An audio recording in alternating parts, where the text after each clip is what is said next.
Alors, le programme qui avait été fixé, je vais vous l'indiquer. Mais je ne sais pas si nous aurons le temps de le remplir complètement. Alors, il avait été prévu une série d'exposés d'abord sur l'historique de la franc-maçonnerie. Je vais vous expliquer pourquoi. Ensuite, on devait faire la préhistoire de la franc-maçonnerie, la préhistoire immédiate, et puis ensuite étudier un certain nombre de mouvements de pensée qui ont existé dans l'Antiquité et puis au cours du Moyen-Âge, et qui sont les racines de la doctrine maçonnique moderne. Et ces mouvements de pensée sont la gnose, l'hermétisme, l'alchimie, le rosicrucianisme. Et il faudrait y ajouter, et d'ailleurs j'ai prévu ça, nous n'avions pas prévu ça à Flavigny quand nous nous sommes vus, il faudrait y ajouter aussi le Graal, qui est une espèce de spiritualité, de philosophie bizarre, mais qu'il faut quand même étudier. Ce sont donc les racines doctrinales de la franc-maçonnerie. Il avait été prévu aussi que l'on examine un petit peu de tout l'orientalisme, mais je crois que là nous n'aurons pas le temps. Et puis d'ailleurs, moi, je n'ai pas préparé positivement pour l'orientalisme parce que c'est une discipline très particulière qui m'aurait demandé de revoir un grand nombre de livres, et comme j'en ai fait pas mal, je n'ai pas eu le temps. Alors je crois que nous avons un programme suffisamment chargé avec celui que je viens de vous dire, en s'arrêtant à la gnose, l'hermétisme, l'alchimie, le rosicrucianisme et puis le Graal en général. Voilà ce qui avait été fixé. Maintenant, aurons-nous le temps de tout faire? Je ne sais pas, parce que je crois qu'il vaut mieux, dans tous ces sujets, donner des coups de projecteur en profondeur, plutôt que d'essayer de faire un exposé complet, et qui est forcément un petit peu à vue cavalière, et qui finit par aboutir à des choses que tout le monde connaît. Alors je crois qu'il vaut mieux donner des coups de projecteur en profondeur. Alors, nous en avons commencé par l'historique de la franc-maçonnerie. La date retenue par les historiens pour la fondation de la franc-maçonnerie moderne est la date de 1717. C'est ça qu'il faut avoir présent dans l'esprit. Nous verrons quelles sont les coordonnées historiques de cette date de 1717. Il existait à cette époque à Londres, comme dans toutes les villes d'Angleterre, des corporations professionnelles de maçons. Nous dirions aujourd'hui des syndicats, qui se réunissaient dans des loges, et nous dirions des permanences.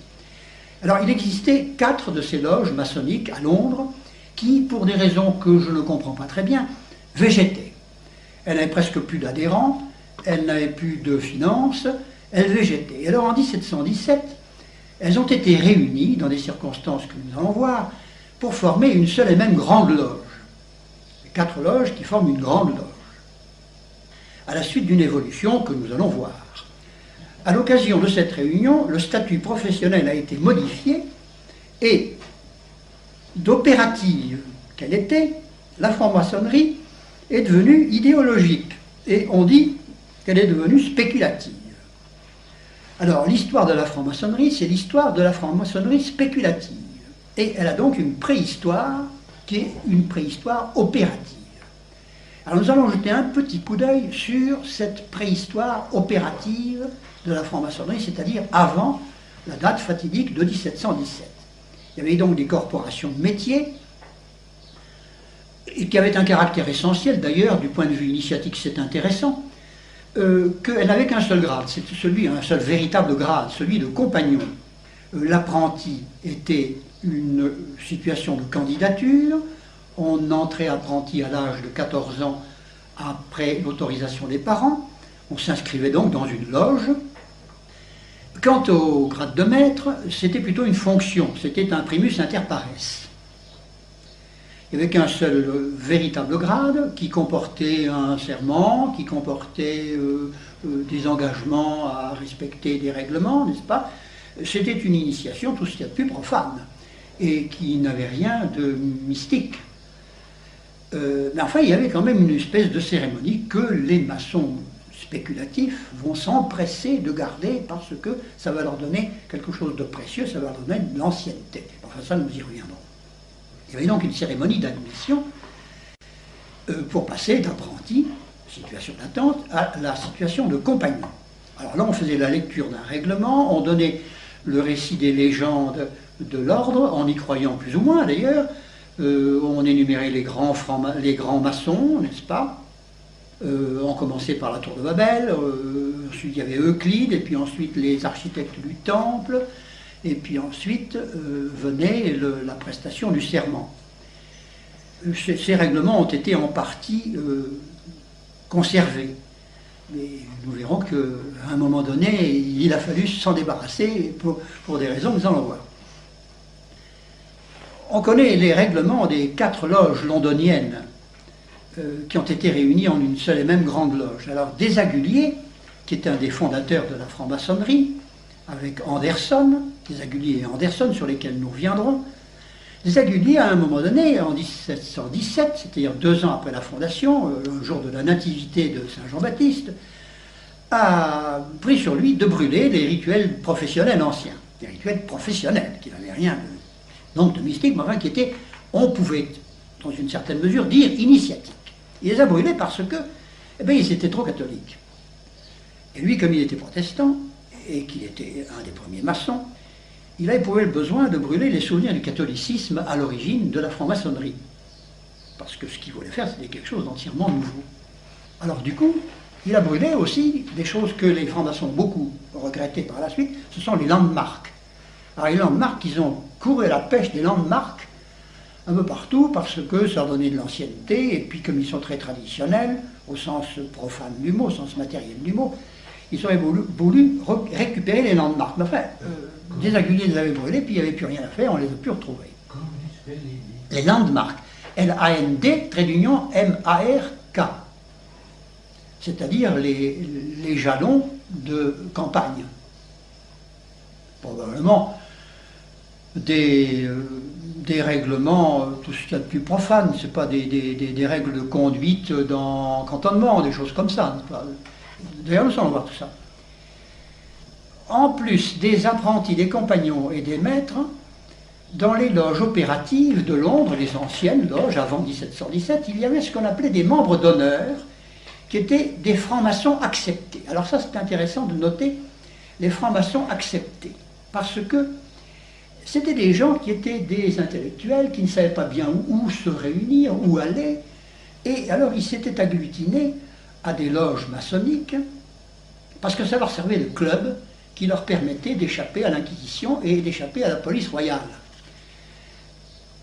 Et il y avait ainsi un grand nombre, un nombre de plus en plus important, jusqu'en 1717, n'est-ce pas, de francs-maçons acceptés.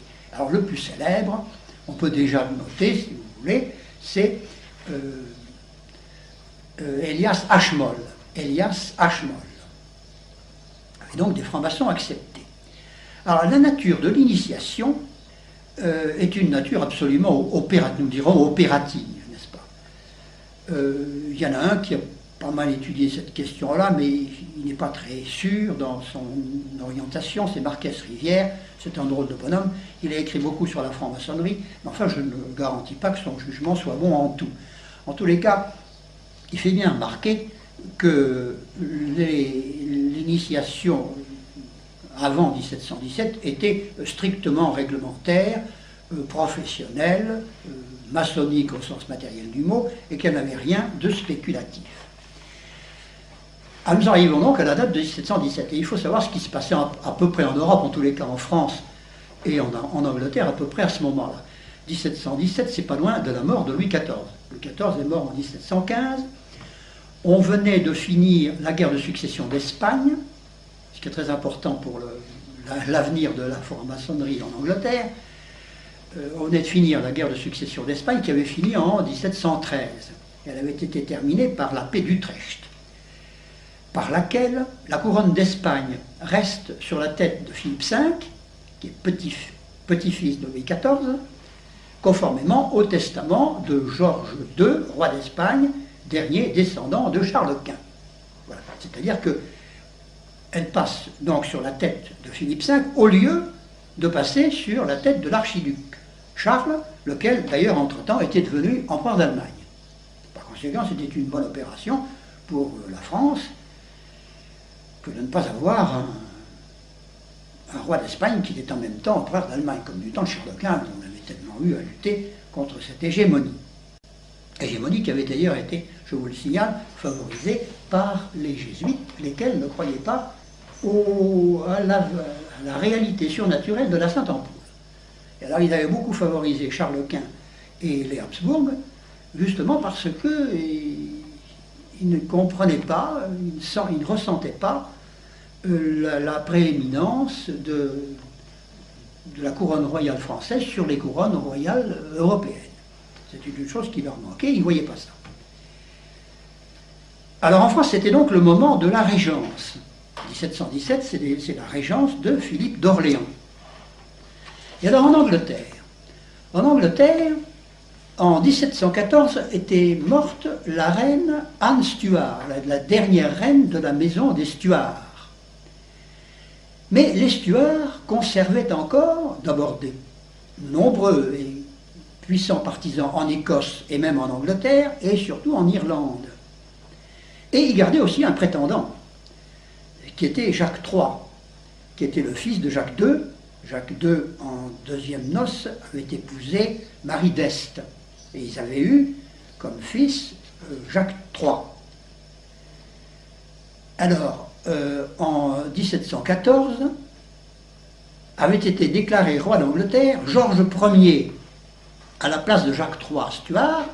C'est Georges Ier qui avait été déclaré roi d'Angleterre en sa qualité de petit-fils de Jacques Ier Stuart par sa mère Sophie. Alors en Angleterre ça pouvait marcher parce qu'il n'y avait pas le droit d'aînesse.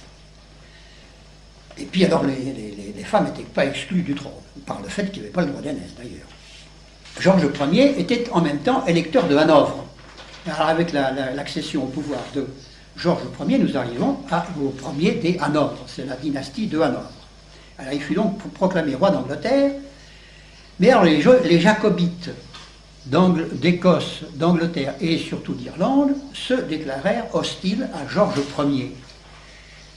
Les jacobites remportent d'abord des succès importants en Écosse, mais leur prétendant Jacques III Stuart, par ses atermoiements, il a lambiné terriblement, n'est pas arrivé à temps à Londres, de telle sorte que Georges Ier avait déjà pris possession de sa couronne et que Jacques III a été obligé de s'expatrier. Georges Ier, Hanovre par conséquent, a tout de suite fait ce qu'on appelle la quadruple alliance. Il a réuni l'Angleterre, la Hollande et l'Autriche, et en même temps la France par l'intermédiaire du cardinal Dubois, dans la quadruple alliance qui était une alliance à priorité protestante. Au terme de laquelle, au terme de cette quadruple alliance, Jacques III, le prétendant jacobite, fut obligé de se retirer à Rome, où il se maria et où il eut un fils, Charles-Édouard. En 1745, mais ce qui nous mène très loin après, et en 1746, Charles-Édouard, avec l'aide de la France, débarqua en Écosse, prit la tête des jacobites écossais et s'empara d'Édimbourg. Il rentra en Angleterre, où régnait Georges II, qui est le fils de Georges Ier, n'est-ce pas, il y a la série des Georges, les premiers noms, il y a 3 Georges, Georges Ier, Georges II et Georges III, là c'était Georges II quand l'autre est revenu. Il se produisit entre les jacobites du nord, donc écossais, et les Anglais, un choc très important à la bataille de Culloden en 1746, et là, les jacobites, c'est-à-dire les partisans des Stuarts, ont été vaincus d'une manière définitive, et ça a été la fin du jacobisme et la fin des prétentions des Stuarts à la couronne d'Angleterre. Comment ? Les Stuarts étaient catholiques, mais il y en avait certains qui étaient protestants. En particulier, une que nous retrouverons à l'occasion du rosicrucianisme, c'était... enfin, nous y reviendrons, son nom m'échappe, cette princesse-là, mais elle était mariée avec l'électeur du Palatin, et ils sont tous les deux, ce jeune ménage, à l'origine du rosicrucianisme. Et vous allez voir, c'est très intéressant cette question du rosicrucianisme, parce que quand on l'aborde de loin, ça fait une espèce de... comme un mirage, un fantôme, on ne sait pas où ça commence et où ça finit, mais dans les choses historiques, c'est beaucoup plus clair, et vous verrez que c'est assez intéressant. Alors nous le reprendrons d'ailleurs, parce que le rosicrucianisme, à l'origine de la franc-maçonnerie, est excessivement important. C'est cet esprit rosicrucien qui domine les origines de la franc-maçonnerie. Alors là, nous en sommes donc en 1746 à la bataille de Culloden, c'est donc très en arrière de notre date fatidique de 1717, mais c'est pour vous montrer que pendant les premières années de la franc-maçonnerie, les jacobites catholiques, partisans des Stuarts, avaient donc des chances de reconquérir le trône d'Angleterre. Et ils se sont servis de la franc-maçonnerie pour essayer d'y parvenir. Et c'est de là que viennent toutes les influences chevaleresques dans la franc-maçonnerie. Au début de la franc-maçonnerie, ce sont les influences opératives maçonniques qui dominent, et par le fait des Stuarts, des jacobites, il y a toute une série de grades d'ailleurs, qui sont des grades chevaleresques. Alors donc, en 1717, on réunit à Londres des loges qui ne se réunissaient d'ailleurs plus dans des loges proprement dites, parce qu'elles manquaient d'argent, et ils allaient pour leur réunion, ces malheureux maçons, ils allaient dans des tavernes. Et les loges avaient pris le nom des tavernes dans lesquelles ils se réunissaient. Alors, il y avait la taverne de l'Oie et du Grill, qui comptait encore 22 membres, 22 malheureux membres qui se couraient après. Il y avait la taverne de la Couronne, qui hébergeait aussi une loge, et qui comptait 21 membres. La taverne du Pommier, qui en comptait 40, qui était une ancienne loge qui avait sa permanence, mais qui ne l'avait plus, qui se réunissait donc au Pommier. Et puis il y avait la loge du Gobelet et du Raisin. Alors ça fait l'Œil et le Grille, la Couronne, le Pommier, et puis le Gobelet et les Raisins. En tout, ça faisait quelque chose comme 154 membres. C'était très peu par rapport à ce qu'il y avait eu autrefois. Parmi les 154 membres qui sont réunis donc dans cette grande loge de Londres, celui qui a reçu, plus exactement, qui a reçu la grande maîtrise de cette grande loge, c'est Antoine Sayer, S-A-Y-E-R, qui a donc été le premier grand maître de la franc-maçonnerie. Il fut élu grand maître maçon parce que l'idée de tous ces intellectuels qui étaient à l'origine de la réunion des 4 loges, qui étaient des maçons acceptés, tous ces intellectuels n'avaient qu'une idée, c'était de ne pas laisser s'éteindre ces associations à cause de l'ancienneté de l'initiation professionnelle dont ils avaient compris tout le parti qu'on pouvait tirer. Parce qu'ils désiraient à tout prix être une association antique. Et ils ont exagéré leur antiquité d'une façon éhontée. Ça va se voir tout de suite d'ailleurs dans les constitutions d'Anderson. On décida une réunion annuelle, vous voyez, une réunion annuelle c'était déjà très difficile à obtenir, enfin on décida une réunion annuelle, et à la deuxième réunion annuelle, Antoine Sayer fut remplacé par Georges Payne, qui lui était non plus un opératif, comme Sayer, mais qui était un spéculatif. Par conséquent, vous allez le voir, un Rose-Croix. P-A-Y-N-E. Georges Payne. Je ne sais pas, je le prononce très mal parce que je ne connais pas l'anglais.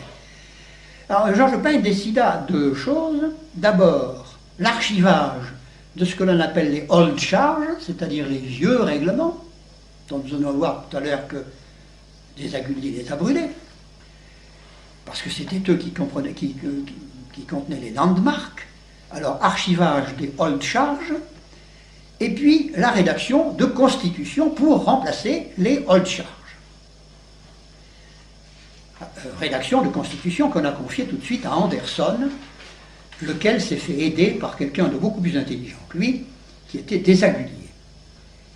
Et à une des réunions annuelles, en 1717, alors, le Georges Payne est remplacé par quelqu'un absolument génial, qui s'appelle Théophile Desaguliers, et qui est à l'origine de toute l'organisation de ce que l'on appelle la franc-maçonnerie symbolique, ou maçonnerie de Saint-Jean, ou maçonnerie bleue. Ce sont trois mots qui désignent la même chose, c'est-à-dire la maçonnerie des 3 premiers grades. Ça s'appelle la maçonnerie de Saint-Jean, la maçonnerie symbolique ou la maçonnerie bleue. Il faut une toute petite biographie de Desaguliers. Il était fils d'un pasteur protestant de La Rochelle qui avait été chassé par la révocation de l'édit de Nantes. Il était très instruit, son père avait fait très attention à son instruction, et il a été d'ailleurs éduqué en Angleterre.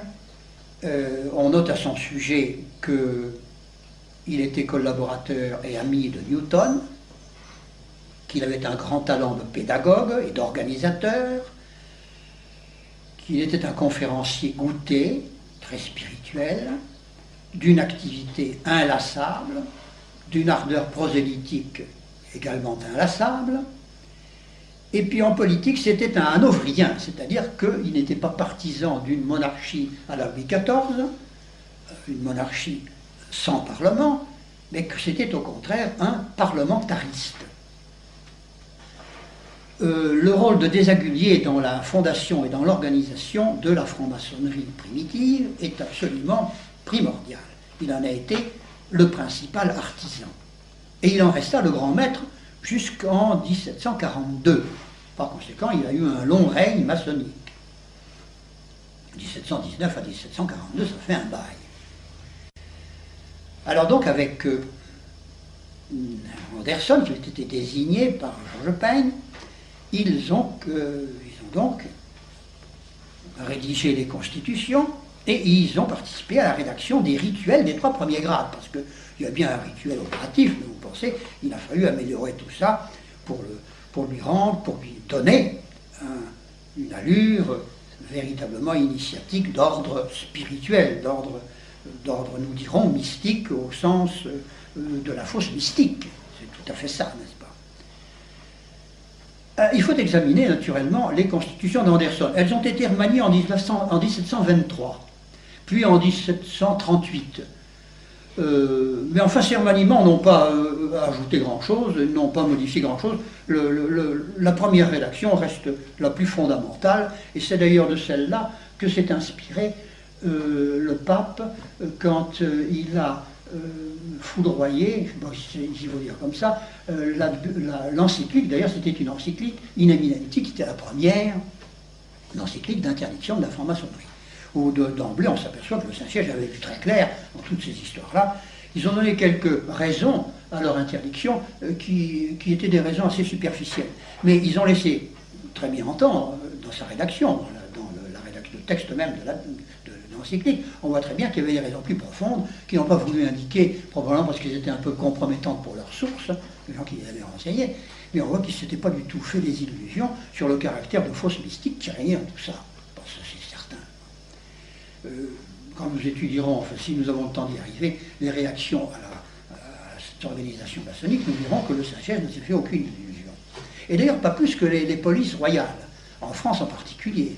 Le préfet de police a très bien vu d'emblée de quoi il s'agissait. Seulement, il a eu les mains coupées, il a eu les bras liés par une circonstance que nous verrons tout à l'heure. Alors, les constitutions d'Anderson, donc, remontent tout simplement jusqu'à Adam. La franc-maçonnerie remonte à Adam. Je vous le dis carrément, je ne me cache pas. Remonte à Adam. C'est lui qui a reçu la connaissance, d'ailleurs c'est très simple, vous allez voir pourquoi. C'est lui qui a reçu la connaissance du grand architecte de l'univers et également la connaissance de la géométrie. Quoi de mieux pour faire un bon maçon?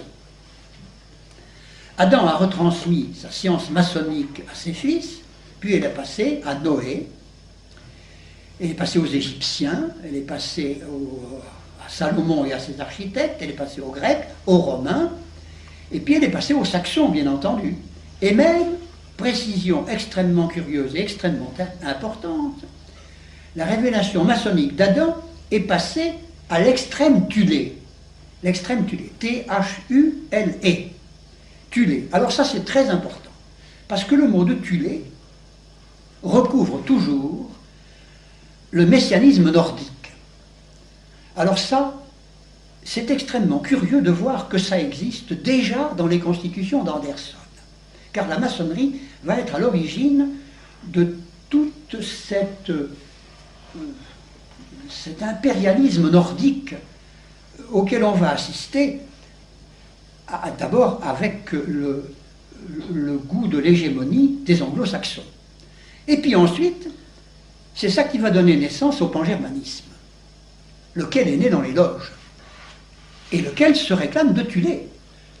Alors c'est extrêmement curieux de voir qu'on trouve explicitement dans les constitutions d'Anderson la référence à l'extrême Thulé.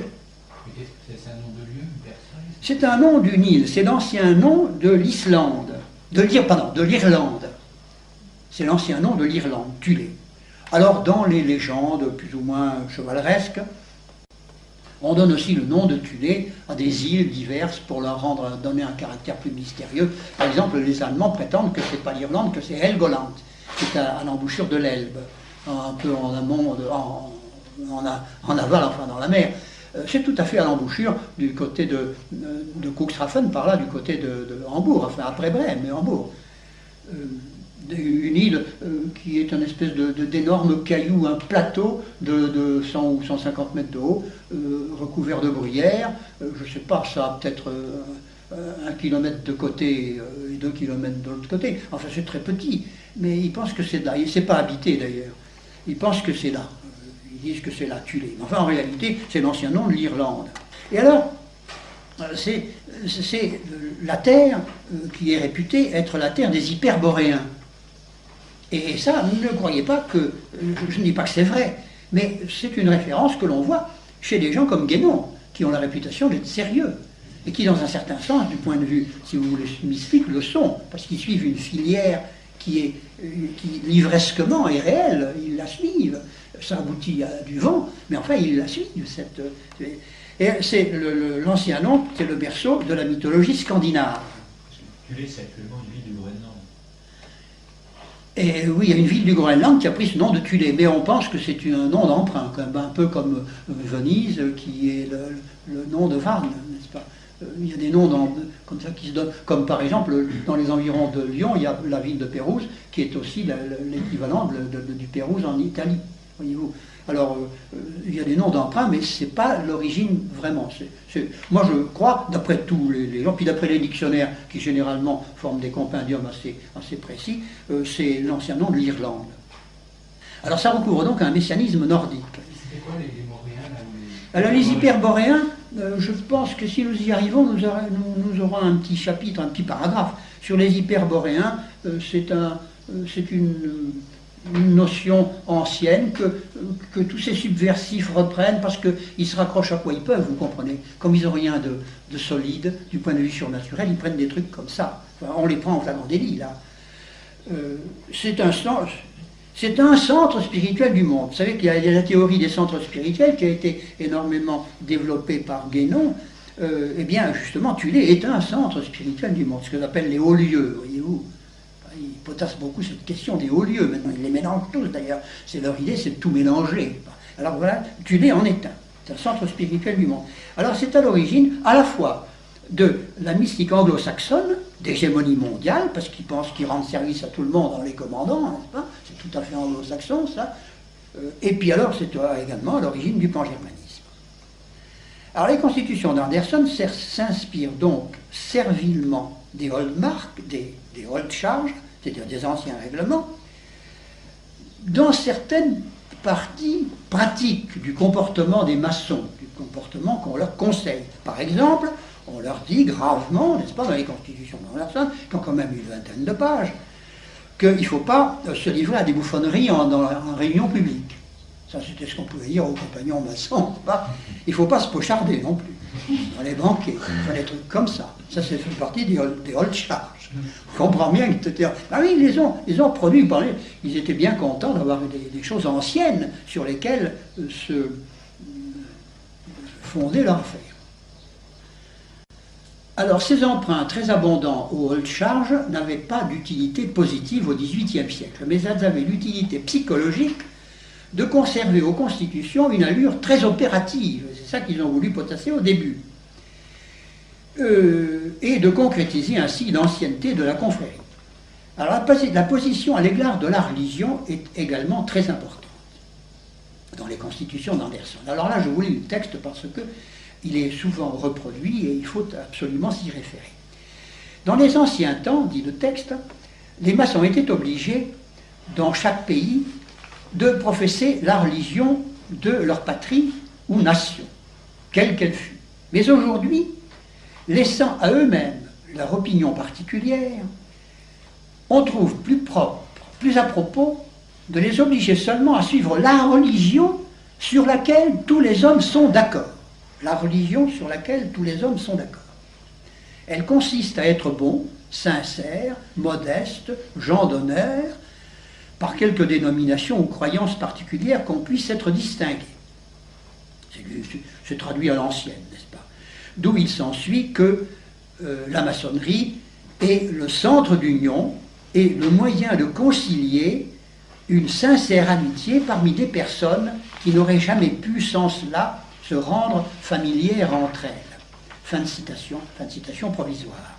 Voyez-vous ce goût de réunir les gens? Il semble que ce soit une nécessité de réunir, de réunir des gens qui sans ça ne se seraient pas connus. Mais qu'est-ce que ça peut faire que les gens ne se soient pas connus? C'est ce goût de l'association qui va être extrêmement sensible, par exemple, dans les constitutions de la franc-maçonnerie italienne et des Carbonari. On va revoir ça sous la plume de Piccolo Tigre et puis de tous les gens qui ont organisé la franc-maçonnerie italienne. Réunir des gens sous n'importe quel prétexte. Il le leur disait d'ailleurs explicitement. Il leur disait, pour les prétextes de promenade, de tourisme, de géographie, mais réunissez-les. C'est ce goût de la réunion. Et on a ça dans les constitutions de l'Opus Dei. C'est un des premiers paragraphes. Je ne veux pas vous influencer. Moi, j'aime pas beaucoup ça, mais enfin, je constate que dans l'Opus Dei, il y a ça au début. Dans Chemin, vous trouvez, c'est un des premiers paragraphes de Chemin, d'ailleurs. J'ai peut-être eu tort de vous dire ça, je vais peut-être vous scandaliser. Non. Je continue la lecture des constitutions d'Anderson. Il ne doit point être question d'aucune pique ou querelle particulière dans l'endroit où se tient la loge, encore moins de disputes touchant à la religion, parce qu'en qualité de maçon, nous sommes tous de la religion universelle dont on a parlé. Alors le mot de religion universelle existe donc dans les constitutions d'Anderson dès le début. Par conséquent, qu'on ne vienne pas nous raconter que c'est un truc récent, qui est le résultat d'une élaboration. Non, c'est dès le début. Et cette religion universelle, nous allons la retrouver dans les racines doctrinales de la franc-maçonnerie, et en particulier dans le rosicrucianisme. Il est aussi fait mention du secret dans les constitutions d'Anderson, mais dans des termes qui rappellent plutôt le secret professionnel des anciens maîtres maçons. Voici le texte. Conduite à tenir en présence des étrangers qui ne sont pas maçons. Vous serez circonspect dans vos paroles et dans vos démarches, en sorte que l'étranger, le plus pénétrant, ne puisse découvrir ou trouver ce qui n'est pas propre à donner à entendre. Et quelquefois, vous changerez de propos, ménageant cela pour l'honneur de la véritable société. Vous changerez de conversation si vous voyez que le secret est sur le point de se... C'est surtout le secret des personnes, c'est surtout le secret de ceux qui sont affiliés, beaucoup plus que le secret de ce qui s'y dit. Bien sûr, il s'y dit des choses, on n'a pas besoin d'ébruiter, mais enfin encore ça, à la rigueur, mais c'est surtout le secret des assistants. C'est comme toujours dans les sociétés secrètes, c'est plutôt ça. Et plus loin, on dit ceci, et surtout, ne point faire connaître à vos familles, à vos amis et à vos voisins ce qui concerne la loge. Mais alors les rituels, eux, ils sont beaucoup plus formels, et il y a véritablement une formule de serment. Il y a un serment de secret, et un serment assorti de punitions qui restent dans le vague, mais qui sont très, très menaçantes. Et puis alors il y a dans les constitutions d'Anderson un énorme paragraphe d'entraide, mais qui consiste surtout à aider de préférence les frères maçons qui sont dans la nécessité. Il faut les aider. Et alors, évidemment, on peut considérer que c'est le début du pacte de fraternité qu'on a reproché aux maçons. Et là, je ferai remarquer que si, dans un sens, les jésuites ont été un petit peu imprudents, dans un autre sens, ils ont été parmi les premiers à bien noter ce qui faisait la nocivité des loges, à savoir le secret, l'obéissance à des supérieurs inconnus et le pacte de fraternité. Parce que le pacte de fraternité est assez délictueux d'après les canons de l'Église. Je n'en étais pas bien aperçu, mais enfin, il ne faut pas que le pacte de fraternité dépasse un certain degré de sévérité, sinon c'est délictueux, n'est-ce pas? C'est un pacte comme les pactes que peuvent faire les gangsters entre eux. Enfin, le pacte de fraternité a été parmi les choses qu'on a reprochées. En tous les cas, le père Deschamps, qui était jésuite, dans son traité sur les sociétés secrètes, le fait remarquer, et il donne des citations, et il dit que c'est répréhensible. Alors les conclusions des constitutions d'Anderson, elles ne contiennent pas tout ce que va devenir par la suite la franc-maçonnerie, mais elles doivent être considérées comme un texte de transition entre la maçonnerie opérative et la maçonnerie spéculative.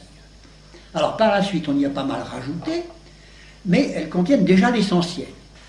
Elles résument les rôles de charge et elles incorporent des notions rosicrucielles et protestantes, et en particulier la notion très importante de religion universelle. Alors tout n'y est pas, mais il y a tout de même l'essentiel. Tout n'y est pas parce que, par la suite, surtout dans la constitution des grades au-dessus des trois premiers, pas au-dessus de la maçonnerie bleue, dans cette constitution des grades, on va puiser à des sources comme la source rosicrucienne, à d'autres sources mystiques, à des sources comme ça. Mais enfin, déjà, on a une société qui est non seulement une société de pensée, non seulement une société philosophique, mais qui devient une société initiatique. On a une société initiatique, non pas tellement du fait des constitutions d'Anderson, mais du fait des rituels des trois premiers grades qui vont être élaborés à partir de ce moment-là pour faire fonctionner la maçonnerie symbolique, c'est-à-dire la maçonnerie bleue. Alors on dit, pour la petite histoire, qu'à la fin de sa vie, je ne sais pas si c'était la récompense de ses travaux, Théophile Desaguliers avait perdu la raison, et son biographe dit que, c'est d'ailleurs un maçon qui s'appelle Feller, dit qu'à la fin de sa vie, Desaguliers s'habillait en clown et en arlequin. C'est pas moi qui le dis, c'est son biographe. Alors, il faut dire un mot de la création des premières obédiences. Les obédiences, ça va être une des grosses affaires de la franc-maçonnerie. Nous verrons qu'il y a beaucoup de maçons qui préféreraient qu'il n'y ait pas d'obédience, qu'il n'y ait que des maçons libres dans des loges libres. C'est d'ailleurs le cas d'un maçon que pas loin d'ici, de Laval, je crois que c'est à Laval qu'il était, Marius Lepage, et qui était favorable à ça. Lui, il voulait le maçon libre dans la loge libre, et il pensait qu'on en aurait eu beaucoup plus de liberté, naturellement. Il pensait que c'était ça qu'il fallait faire, il ne fallait pas créer les obédiences. Alors, d'autres leur ont répondu qu'on ne pouvait pas avoir d'action sur le public sans qu'on ait une orchestration. Et je crois que c'est eux qui ont raison. Comme ils voulaient avoir l'action sur le public, il fallait bien qu'ils s'organisent d'une façon en se centralisant. Enfin donc, bref, il y a eu des obédiences. Alors, la Grande Loge de Londres a tout de suite fonctionné comme patronne d'obédience. Et elle a créé une obédience. Elle ne voulait pas que rien de maçonnique ne se fasse en dehors d'elle. Or, justement, cette réunion, cette transformation qu'elle avait faite de la maçonnerie opérative en maçonnerie spéculative, cette transformation s'était faite également spontanément à York et à Édimbourg. Seulement ça s'était fait d'une manière moins spectaculaire, c'est-à-dire que c'est une seule et même loge qui avait été transformée, de telle sorte que ça n'avait pas donné lieu à la constitution d'une grande loge. Alors hiérarchiquement, la Grande Loge d'Angleterre avait ceci pour elle qu'elle résultait de la réunion de 4 loges, et par conséquent, elle était grande loge. C'est un petit peu la différence qu'il y a entre les cafés et les grands cafés, si vous voulez. Alors donc, il y avait déjà, à York et à Édimbourg, il y avait déjà dans les loges opératives, il y avait déjà des maçons qu'on appelait des maçons acceptés, et qui ont réussi à transformer les loges opératives en loges spéculatives. Mais ils n'ont pas eu de préséance. Et c'est sur cette préséance que Desaguliers et Anderson ont joué pour faire accepter les prérogatives de la Grande Loge de Londres comme créatrice d'une obédience. Alors, nous en arrivons donc en 1738, et alors le remaniement des constitutions. Alors là,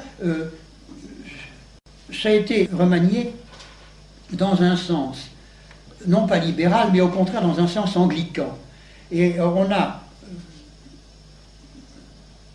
statué sur l'importance de la croyance dans la religion de la Bible. Alors là, ils ne se sont plus contentés de la religion, ils ont organisé le serment sur la Bible, et c'est bien la Bible qu'ils ont choisie. Et c'est assez curieux parce que là, on va voir arriver dans la Constitution elle-même un terme qui vient de la juiverie.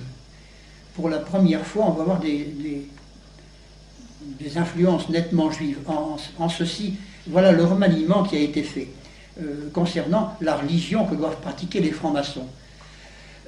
Voici le remaniement. Je lis le texte. Bien que dans les temps anciens, les maçons fussent obligés de se soumettre aux usages chrétiens de chaque pays, ils sont maintenant obligés de se conformer à la morale comme un vrai noachide. Alors là, je pense que ça doit être une influence juive parce que le noachisme, c'est la religion que préconisent les juifs pour les gens, pour les goïms, pour les gentils. Eux, naturellement, continuent à pratiquer la religion de Moïse et la religion d'Abraham, mais pour les gentils, ils veulent une espèce de monothéisme noachide. Voyez-vous, c'est-à-dire, parce qu'il y a eu une révélation divine au moment de Noé, ce qu'on appelle les 7 préceptes noachides, ou les 5, je ne me rappelle plus s'il y en a 5 ou 7. Enfin, les préceptes noachides, à la sortie de l'arche, Dieu est apparu et a fait une véritable révélation à Noé. Et alors, les Juifs voudraient que les gentils fonctionnent là-dessus. Et ils essaient de les rassembler sur un noachisme. Et alors, on voit apparaître ça dans les constitutions d'Anderson. Alors, de telle sorte que la religion universelle prend, avec les nouvelles constitutions de 1938, une allure plus biblique, plus noachide, se conformant ainsi à l'idéal rabbinique. Voilà donc la maçonnerie créée, n'est-ce pas? Les premières loges anglaises et écossaises commencent déjà à demander leur affiliation à la Grande Loge de Londres. La croissance de la maçonnerie est extraordinairement rapide. Car Desaguliers, Georges Payen et Anderson ont eu une habileté, à l'instigation de Desaguliers, d'ailleurs qui était le plus futé de tous, c'est de confier la grande maîtrise à des grands aristocrates anglais. Et alors là, ça a été un engouement extraordinaire. Desaguliers a d'abord tenu la grande maîtrise jusqu'en 1742, mais après il l'a confiée au duc de Montague, puis au duc de Norfolk, puis au duc de Richmond. Il n'y avait encore à cette époque dans la franc-maçonnerie anglaise que les 3 premiers grades opératifs, l'apprenti, compagnon et maître. Puis alors Desaguliers avait créé un grade de surveillant qui ne lui a pas d'ailleurs survécu, elle a été modifiée tout de suite, mais enfin le grade existe, mais il a pris un autre nom. Alors ce n'était déjà plus la maçonnerie symbolique, puisque c'était plus opératif, c'était rajouté. Alors on rajoutait ce qu'on voulait, mais c'était plus vraiment la filière opérative primitive.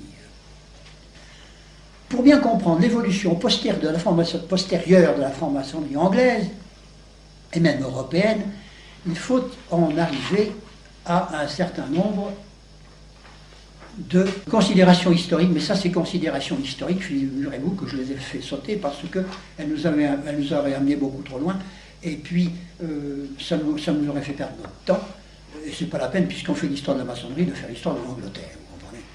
Et alors, on va continuer avec l'histoire de la franc-maçonnerie écossaise.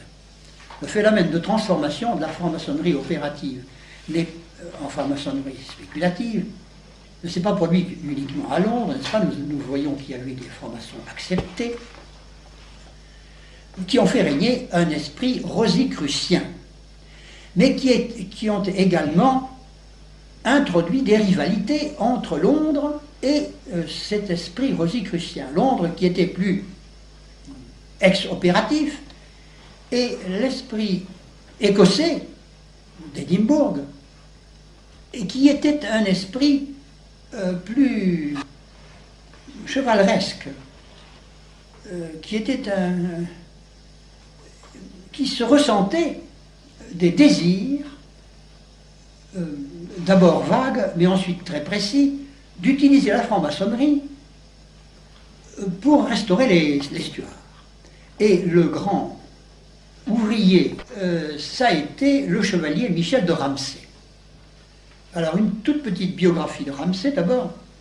Il était né en Écosse en 1685, vous voyez, c'était des derniers temps du XVIIe siècle. Il avait 38 ans à l'époque de la publication des constitutions d'Anderson. Et alors, il avait été, pendant longtemps, il était passé en France, où il devint l'élève de Fénelon, dont il a conservé une marque absolument indélébile. Alors, Fénelon l'avait converti, il était protestant d'abord, Fénelon l'avait converti, mais à son catholicisme à lui, c'est-à-dire un catholicisme quiétiste, charismatique et surtout très utopique.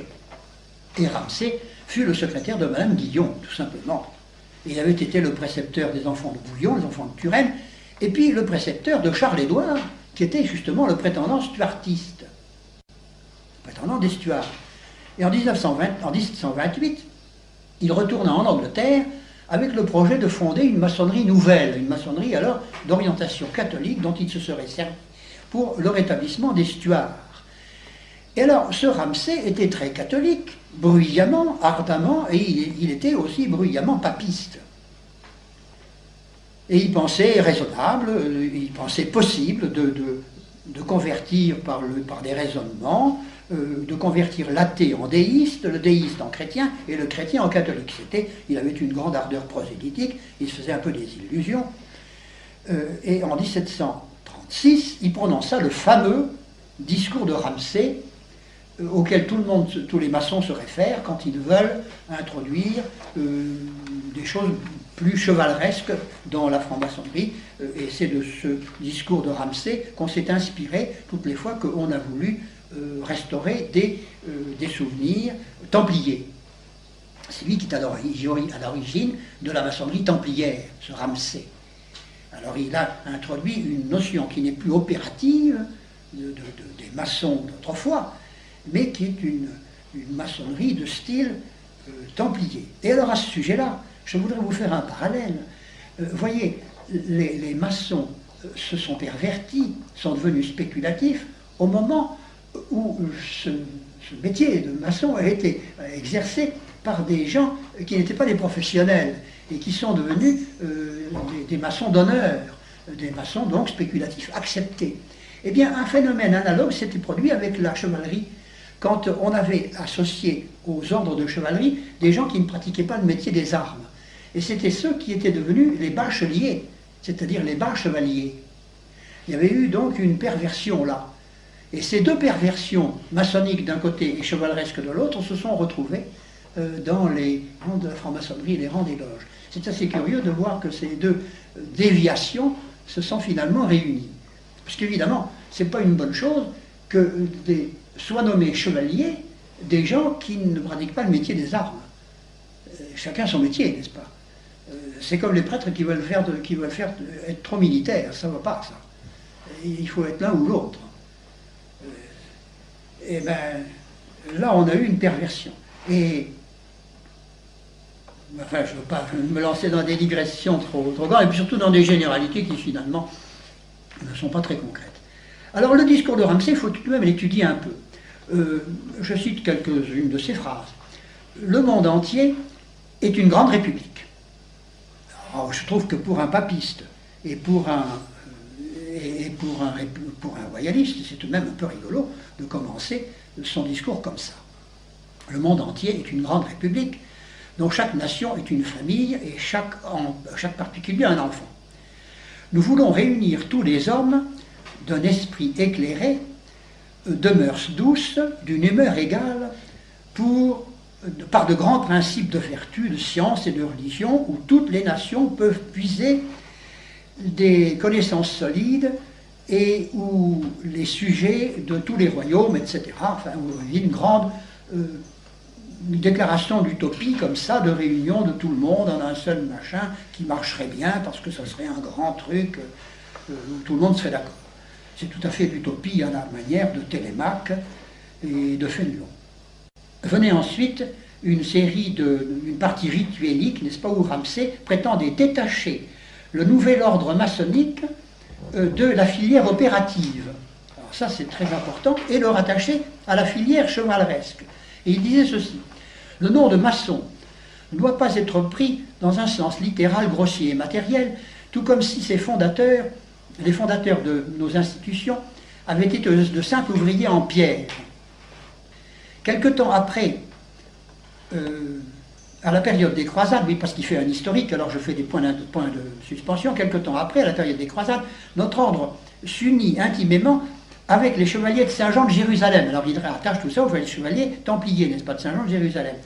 Et alors Ramsay veut donc rattacher son ordre à la chevalerie et créer au-dessus des 3 grades symboliques ex-opératifs des grades chevaleresques. Et il en crée 3, lui aussi: écossais, novice et chevalier du temple. Écossais, novice et chevalier du temple, dont le rituel fait preuve d'un grand esprit comme ça, chevaleresque. Alors il retrace dans ces rituels, ces 3 rituels, la naissance de l'ordre du temple, son destin tragique, sa survie secrète, c'est un grand truc, ce que l'on va appeler plus tard la parole perdue qu'il s'agit de retrouver, hein, c'est sa survie secrète, ça c'est un truc qui vient de la Rose-Croix. Et puis alors la vengeance à tirer des responsables de son martyre, la vengeance à tirer du pape et du roi de France. Ça va être l'origine de tout cet esprit de vengeance anti-royaliste et anti... Voyez-vous à quel point ce Ramsay était utopique. Comment? Venger pourquoi? Venger la disparition de l'ordre du Temple, c'est-à-dire venger Jacques de Molay. C'est la vengeance de Jacques de Molay, cette vengeance de Jacques de Molay, qu'on va voir reparaître dans tous les grades maçonniques à partir du grade du 4e d'ailleurs. Ça va durer jusqu'à la fin. Alors vous voyez l'importance de Ramsay, qui est au moins égale à celle des Aguilliers et d'Anderson. Alors ce discours de Ramsay va être très important. Alors a-t-il lui-même effectivement fondé des loges? On s'interroge. Les historiens de la maçonnerie disent que non, d'autres disent que oui. Ce qu'il y a de certain, c'est que son discours a été extrêmement suivi et qu'on s'en est servi effectivement pour fonder des loges. Et alors, il y a des loges qui ont fonctionné comme ça et qui ont effectivement lutté en faveur des Stuarts, en particulier en France, à Dunkerque, et puis dans tout le nord de la France, où il y avait des émigrés anglais qui étaient là. Et il y en a un en particulier qui a fait partie d'une de ces loges, qui au début était royaliste, et c'est Robespierre. Robespierre a été initié dans une loge d'Arras, qui était une des anciennes loges de Ramsay. Ah, voyez où ça l'a conduit. Ah, vous voyez le caractère utopique de tous ces fondateurs de la franc-maçonnerie. Seulement alors, ça a créé une autre légende en sens inverse, cette fermentation papiste, là où soi-disant elle. C'est que les jésuites ont été accusés d'avoir lancé Ramsay dans l'affaire pour torpiller la franc-maçonnerie et la transformer en une organisation chrétienne. Et cette légende de l'infiltration des jésuites dans les loges a duré très longtemps. Il y a même des bouquins, il y a des bibliothèques entières faites par des maçons pour démontrer que les jésuites avaient infiltré la franc-maçonnerie, que c'est eux qui étaient à l'origine de la franc-maçonnerie, etc. Et alors, eux ont retrouvé, en France d'ailleurs, l'équivalent des Old Charge et des Landmark, mais ça venait des confréries de maçons, des confréries religieuses de maçons, qui étaient des confréries chrétiennes, évidemment. Alors ils ont trouvé des tas de trucs catholiques là-dedans, ils ont dit, vous voyez, les maçons, les jésuites étaient à l'origine de tout ça. Alors ils ont fait une salade épouvantable. En réalité, je crois que les jésuites n'ont pas trempé du tout là-dedans. Seulement, il s'est trouvé que Ramsay a fait un faux calcul, quoi, en voulant se faire servir une société de pensée pareille à rétablir. Enfin, on dirait qu'il n'avait pas lu la constitution d'Anderson. Enfin, il voulait faire quelque chose de plus puissant, mais c'était un peu un tête en l'air. Il ressemblait un peu, voyez-vous, à Lafayette. C'est un peu ce genre d'esprit-là, voyez-vous. Enfin, quand on arrive à la bataille de Culloden, après c'est fini, après 1746, la bataille de Culloden, quand les jacobites ont été vaincus, c'était fini, toutes ces histoires de rétablissement des Stuarts ont été terminées, mais on est resté avec les grades chevaleresques de Ramsay. Alors, Ramsay a donc créé ces 3 grades d'écossais, de novice et de chevalier du Temple. Mais alors, il y a des gens plus zélés de son bord, n'est-ce pas, qui ont créé ce qu'on appelle les hauts grades. Parce que, justement, ces hauts grades, avec des noms ronflants, leur permettaient, dans les préséances mondaines, d'avoir des préséances maçonniques dans leurs intrigues politiques.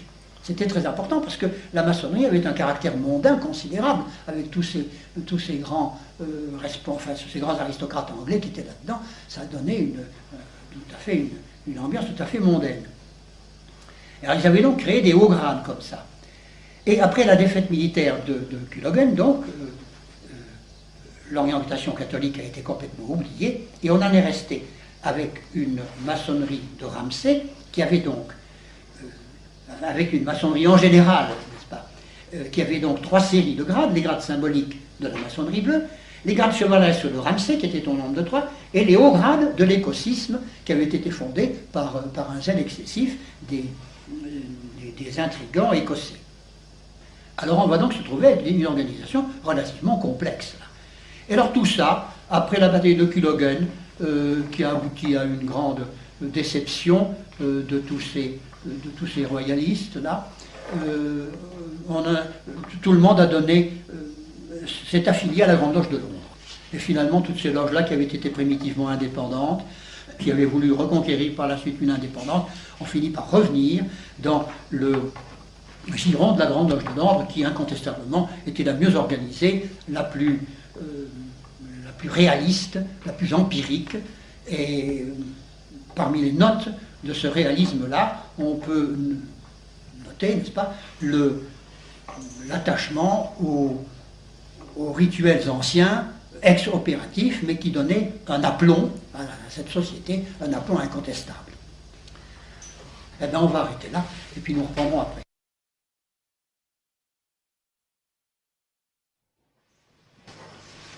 On va voir maintenant, dans un nouveau paragraphe, le transfert des loges d'Angleterre en France.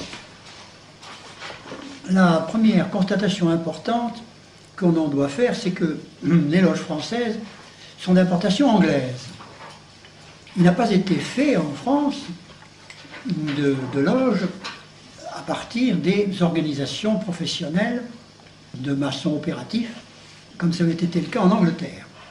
Les premières loges françaises sont apparues dans les ports qui étaient fréquentés par les Anglais, comme par exemple à Bordeaux et à Dunkerque. Et sont apparues à Paris, naturellement, parce qu'il y a toujours des étrangers à Paris.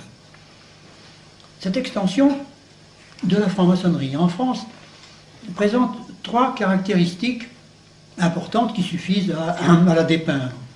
D'abord, l'extension a été extrêmement rapide et a fait l'objet d'un véritable engouement, un engouement subite. Les toutes premières loges étaient des succursales de la Grande Loge anglaise. Dès 1738, c'est-à-dire après la dernière rédaction des constitutions d'Anderson, les maçons français des loges d'origine anglaise s'émancipèrent de la tutelle de la Grande Loge de Londres, qui avait été pourtant leur fondatrice. Et ils installèrent le duc d'Antin, qui était grand maître à ce moment-là, comme grand maître général et perpétuel des maçons du royaume de France.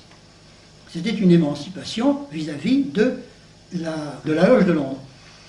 Cette émancipation a pu se réparer par la suite, mais elle ne s'est jamais complètement résorbée.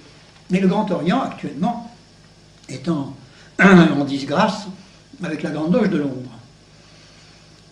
En quelques années, et déjà, voyez-vous, nous sommes en 1838, là, au moment de l'émancipation du duc d'Antin, eh bien, en 1778, il y avait déjà 102 loges à Paris, et il y en avait 247 en province et aux colonies.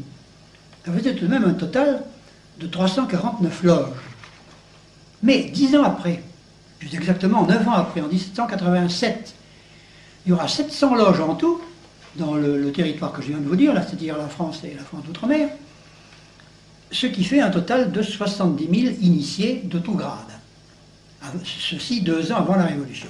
C'est évidemment considérable, c'est beaucoup plus important que maintenant, où il faut compter une quarantaine de mille de francs-maçons, de toutes les obédiences.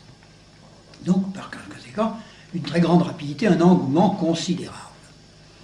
La deuxième caractéristique, c'est que les maîtres français, comme avant leur maître à penser anglais, ont confié les grandes maîtrises à des grands personnages de l'aristocratie française.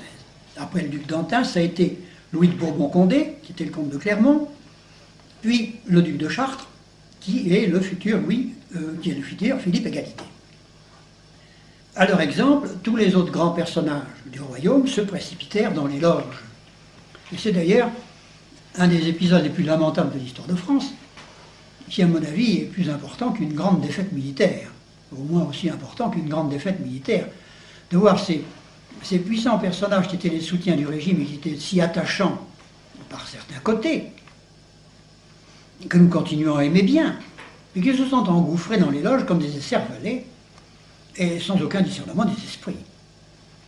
Il ne fallait pas être bien malin pour s'apercevoir où on mettait les pieds. Ils ont été en proie à un très grand aveuglement. Est-ce vraiment leur faute à eux? J'en sais rien.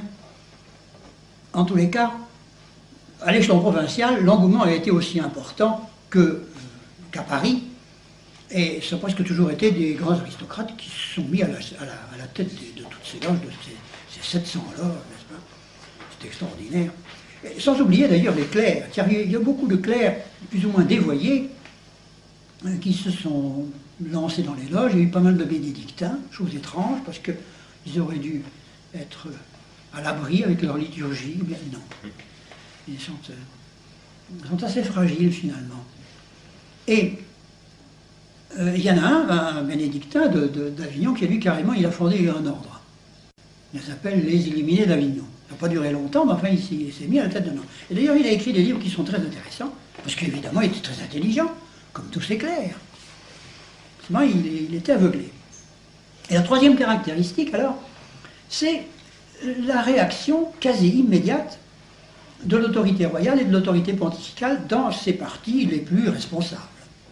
Ça n'a pas été efficace, mais enfin, ça a existé. Et le préfet de police de Paris, en particulier, je crois qu'il s'appelait Lambert, je ne l'ai pas noté avant de partir, a tout de suite compris qu'il fallait essayer d'enrayer ce danger, qui était un très grand danger pour la couronne. Et ça les est ouvert aux grands personnages du royaume, bien entendu, au roi, au régent, au roi. Mais le roi l'avait compris, mais enfin, sans y attacher une énorme importance, c'était nouveau, vous comprenez. Il fallait quand même, un roi ne peut pas se fier à des documents, à des dossiers, il lui faut des choses concrètes. On comprend bien, quand on ne gouverne pas sur du papier, c'est certain. Mais enfin, on aurait dû les comprendre. Et alors, l'autorité romaine a été excessivement clairvoyante. Ça, c'est une époque où vraiment le magistère remplissait vraiment son rôle, et on ne peut que je n'ai pas noté les dates là, mais je crois bien que In Eminenti de Clément XII, c'est précisément de 1738, si mon souvenir est bon, c'est-à-dire l'époque de la dernière rédaction des constitutions d'Anderson. Ça n'a pas traîné. Tout de suite, ils ont compris.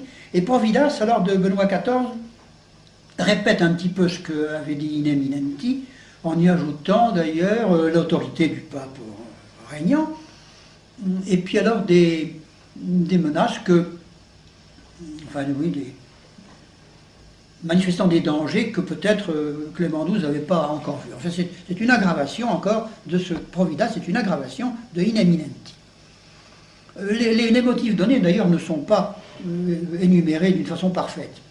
Il faut attendre Léon XIII pour avoir une encyclique contre les francs-maçons avec tous les attendus nécessaires. Enfin, on ne pouvait pas demander à cette époque-là de connaître la nocivité effective des francs-maçons. Il fallait les juger par avance, ce qui était déjà difficile. Mais enfin, ils l'ont fait. Alors, je vais vous raconter un certain nombre d'épisodes folkloriques, parce que cette période de la maçonnerie fait les délices des historiens de la maçonnerie eux-mêmes, parce qu'évidemment, elle est fertile en quiproquos, en bagarres, en disputes, enfin, vous allez voir. Cette période qui va de 1738 à 1789, qui est le début de la Révolution. Alors, Louis de Bourbon-Condé, le comte de Clermont, avait donc été choisi comme grand maître, mais ça l'embêtait. d'aller dans les réunions maçonniques. Il avait un certain flair, probablement. Alors il avait nommé un substitut qui n'était autre que son banquier, qui s'appelait Bore, B-A-U-R-E. Le banquier Bore, était son substitut, alors c'est lui qui allait aux réunions, et il vendait les grades. Et alors il avait collé une anarchie extraordinaire dans les loges, parce qu'il vendait les grades à des gens qui n'étaient pas capables, qui n'étaient pas faits pour ça, et puis qui venaient pas pour faire un travail sérieux. Et tous ces vénérables de loges parisiennes devenaient pratiquement indépendants. Et l'obédience ne fonctionnait plus. Et la Grande Loge de Paris proclame son indépendance vis-à-vis de la Grande Loge de Londres, renouvelant l'acte un peu symbolique du duc d'Antin. Là, ça devient beaucoup plus sérieux. Et puis alors sur ce, dans les discussions avec la Grande Loge de Londres, le comte de Clermont, grand maître par conséquent, en titre, change de substitut, il remercie Bore, son banquier, et il prend son maître de ballet qui s'appelait La Corne. Alors, colère des francs-maçons gentilshommes, et Dieu sait s'il y en avait, indignés d'avoir à obéir à un roturier, comme La Corne, pensé, un maître de ballet, et ils ne répondent plus aux convocations, ils ne viennent plus. Alors voilà, les loges de Paris sont désertes. Alors sur ce, La Corne se met à initier, en foule et en masse, tout un tas de bourgeois qui étaient des coiffeurs, qui étaient je sais pas moi, des gens comme ça, enfin n'importe où, des artisans, qui sont venus dans les loges parisiennes pour les repeupler. Et tous ces gens-là, on les appelait les Lacornards. Alors l'affaire se complique du fait que, à ce moment-là, les disciples du chevalier Ramsay commençaient à fonder l'écossisme à Paris. Et alors, ils avaient fondé une grande loge souveraine qui s'appelait la Grande et souveraine loge écossaise de Saint-Jean de Jérusalem. Il faut toujours que ce soit des noms ronflants, bien entendu. Et qui avait fondé une espèce de comité d'exécutif qui s'appelait le Conseil des empereurs d'Orient et d'Occident. Rien que ça. Le Conseil des empereurs d'Orient et d'Occident, dépendant de la Grande Loge souveraine écossaise de Saint-Jean de Jérusalem. Alors, ces gens-là n'étaient pas contents, naturellement, de l'administration du comte de Clermont et du Grand Orient de Paris, qui aurait dû fonctionner et qui ne fonctionnait pas à cause de la carence du comte de Clermont. Alors, ils se sont alliés avec les Lacornards, et un beau jour, ils ont constitué un commando, et ils ont déboulé, comme disent les paras, en pleine fête du solstice de la Grande Loge rivale, c'est-à-dire de la Grande Loge de Plein. Alors là, il y a eu une empoignade extraordinaire, ils se sont arrachés leurs tabliers, leurs cordons, leurs perruques, tout ça a volé, il y a eu une bagarre. Alors, on pensait, si les historiens de la maçonnerie qui adorent ça, s'amusent à raconter des trucs comme ça, parce qu'ils aiment beaucoup faire cette espèce d'autocritique qui ne rime à rien, n'est-ce pas? Parce que c'est sur des détails, mais en réalité, ils sont tout à fait d'accord sur le fond. Enfin, ça, j'ai pris ça dans une histoire de la maçonnerie faite par un maçon. Et alors, en 1771, le comte de Clermont meurt, et c'est le duc de Chartres qui est donc nommé à sa place comme grand maître du Grand Orient. Et alors là, le désordre était tel dans toute cette maçonnerie française qu'il faut réunir un convent, le convent de 1773. Il y a eu 15 séances, ils ont fait ça très sérieusement, ils ont réussi à rabibocher la Grande Loge de France, fondée en 1748 par le duc d'Antin et devenue le Grand Orient, avec la Grande Loge dissidente des Lacornards, et avec la Grande Loge écossaise qui venait d'être fondée par les disciples de Ramsay. Alors tout ça s'est réuni, et c'est devenu le Grand Orient, le duc de Chartres étant le grand maître du Grand Orient. Bon, c'est le premier grand maître du Grand Orient. Toute querelle paraît donc apaisée, mais voilà que les Lacornards, de nouveau, provoquent un schisme et créent une obédience rivale qui fonctionne jusqu'à la Révolution, mais qui n'a fonctionné que jusqu'à la Révolution, par conséquent, ce n'est pas très important. À noter que certaines loges écossaises, à ce moment-là, profitant de ce désordre, refusèrent de s'associer au Grand Orient et conservèrent leur indépendance maçonnique, qui leur est reconnue d'ailleurs par les instances maçonniques internationales. Ils conservèrent une indépendance réelle et réellement maçonnique jusqu'à la Révolution. Et alors, c'est alors qu'elles se regroupèrent pour former une obédience vraiment indépendante du Grand Orient et qui s'est appelée le Suprême Conseil. Et le Suprême Conseil est à l'origine de la Grande Loge de France. Quand vous voyez Suprême Conseil, c'est Grande Loge de France. Quand vous voyez Grand Collège des Rites, c'est Grand Orient. Il y a une terminologie que nous expliquerons tout à l'heure. Entre 1773 et 1789, 1773 date de sa fondation, et 1789 début de la Révolution, le Grand Orient procéda à la codification des rituels. Alors ça, c'est une période extrêmement importante, la codification des rituels.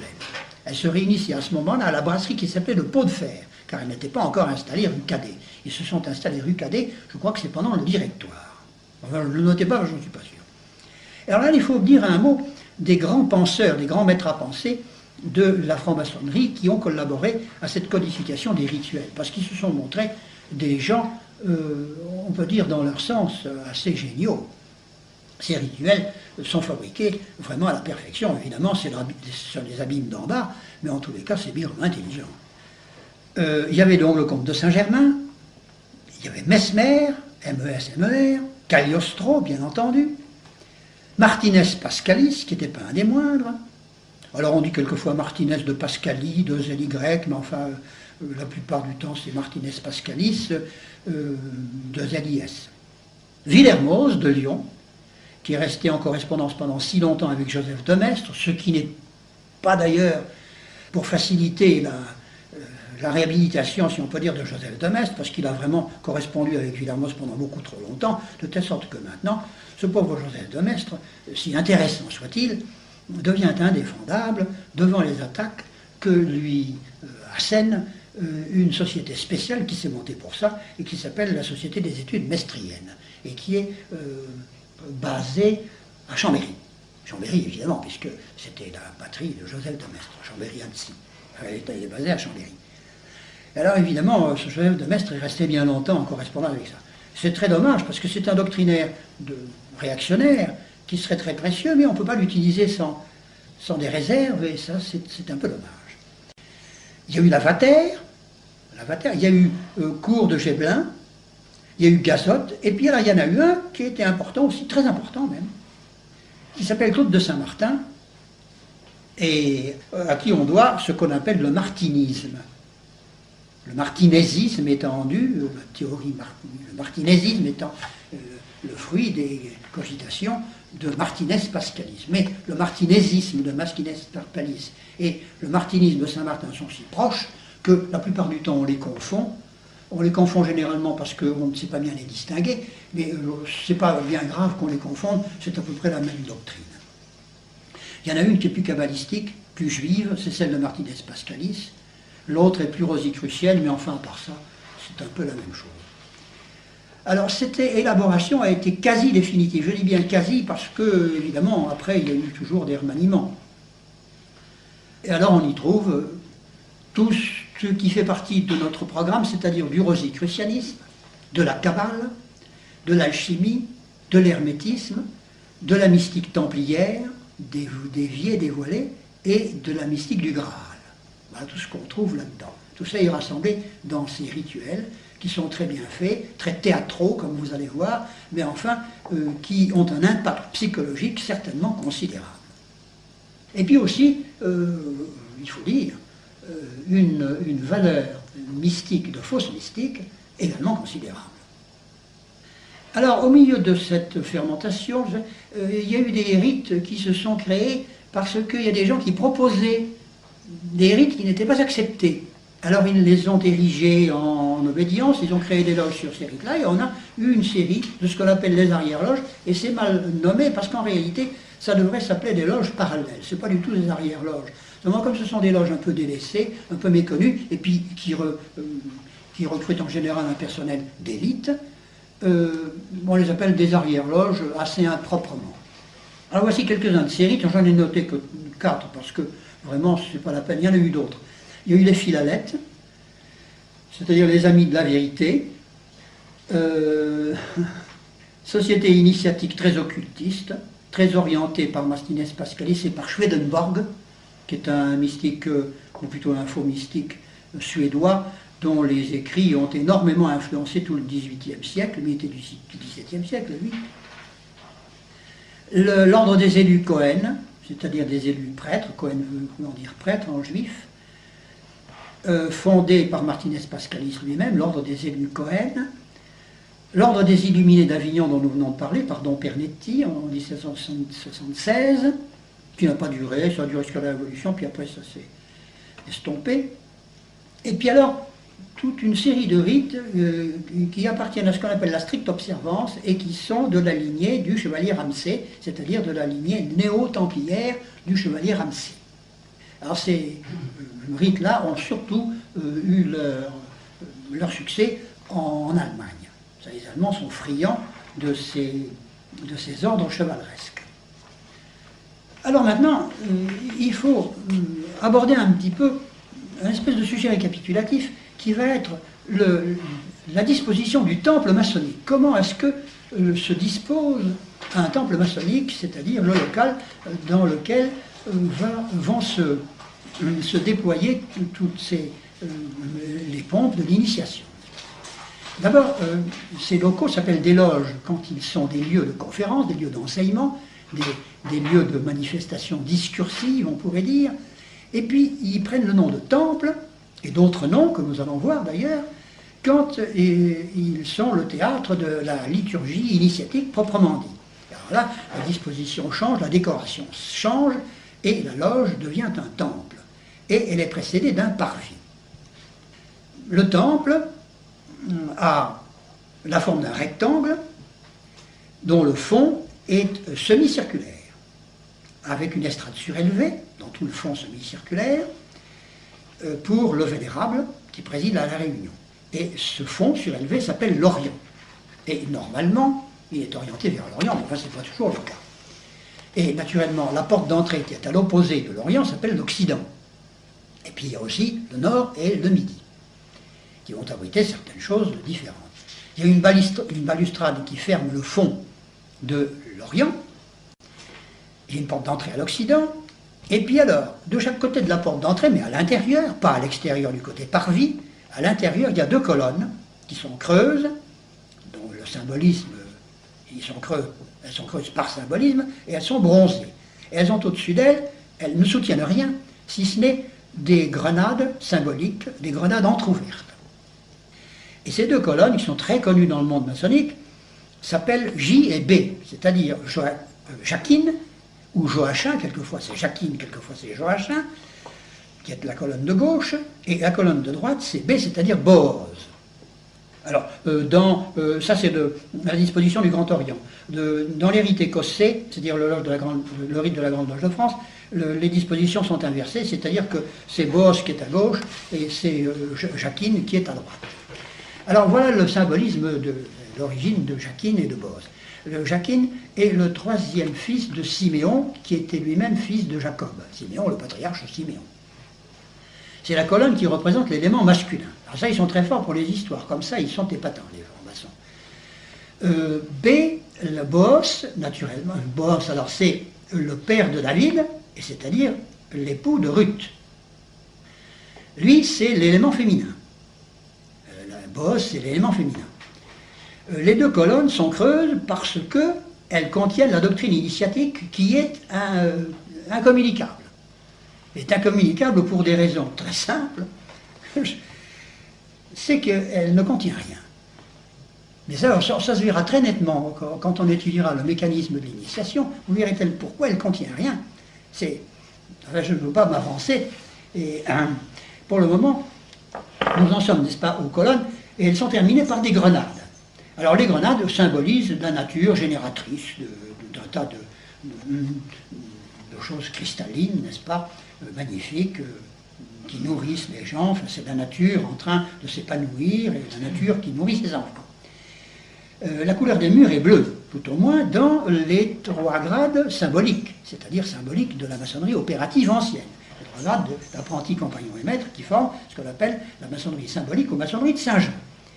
Et puis alors tout autour du temple, à la hauteur des corniches, il y a ce qu'on appelle la chaîne d'union. C'est une corde à nœuds qui est ou peinte ou sculptée, ou alors en stuc, en relief, qui symbolise eh bien, l'union maçonnique, qui symbolise le pacte de fraternité dont nous avons parlé ce matin. Le plafond est bleu azuré avec des étoiles, et il s'appelle plafond, il s'appelle la voûte, même s'il n'a pas la forme d'une voûte. Et alors on y figure à l'Orient le soleil et à l'Occident la lune. La loge ne doit pas avoir de fenêtre. Alors ça, c'est le symbolisme du secret. Il n'y a pas de fenêtre parce que c'est secret. Et puis il n'y a pas de fenêtre parce qu'il n'y avait pas de fenêtre non plus dans la crypte de Christian Rosenkreuz, qui est un des maîtres mythiques d'ailleurs, parce que lui c'est un personnage tout à fait mythique. Enfin on se rapporte beaucoup aux noces chimiques de Christian Rosenkreuz, qui sont un des manifestes de la Rose-Croix, n'est-ce pas, comme nous allons voir ça un de ces jours. Et son tombeau n'avait pas de fenêtre. Par conséquent, ils se sont reportés à ces choses-là et ils ont fait des loges sans fenêtre.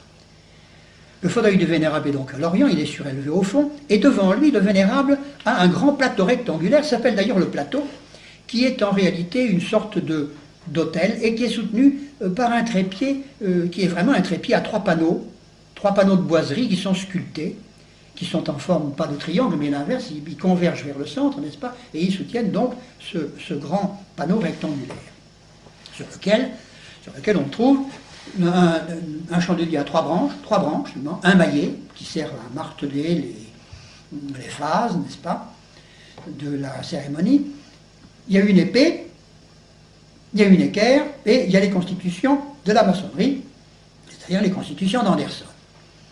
Et puis alors, dans le fond de l'Orient, il y a en lettres, ce sont les initiales seulement, à la gloire du grand architecte de l'univers. Alors, en maçonnerie, on met l'initiale du mot, puis 3 points.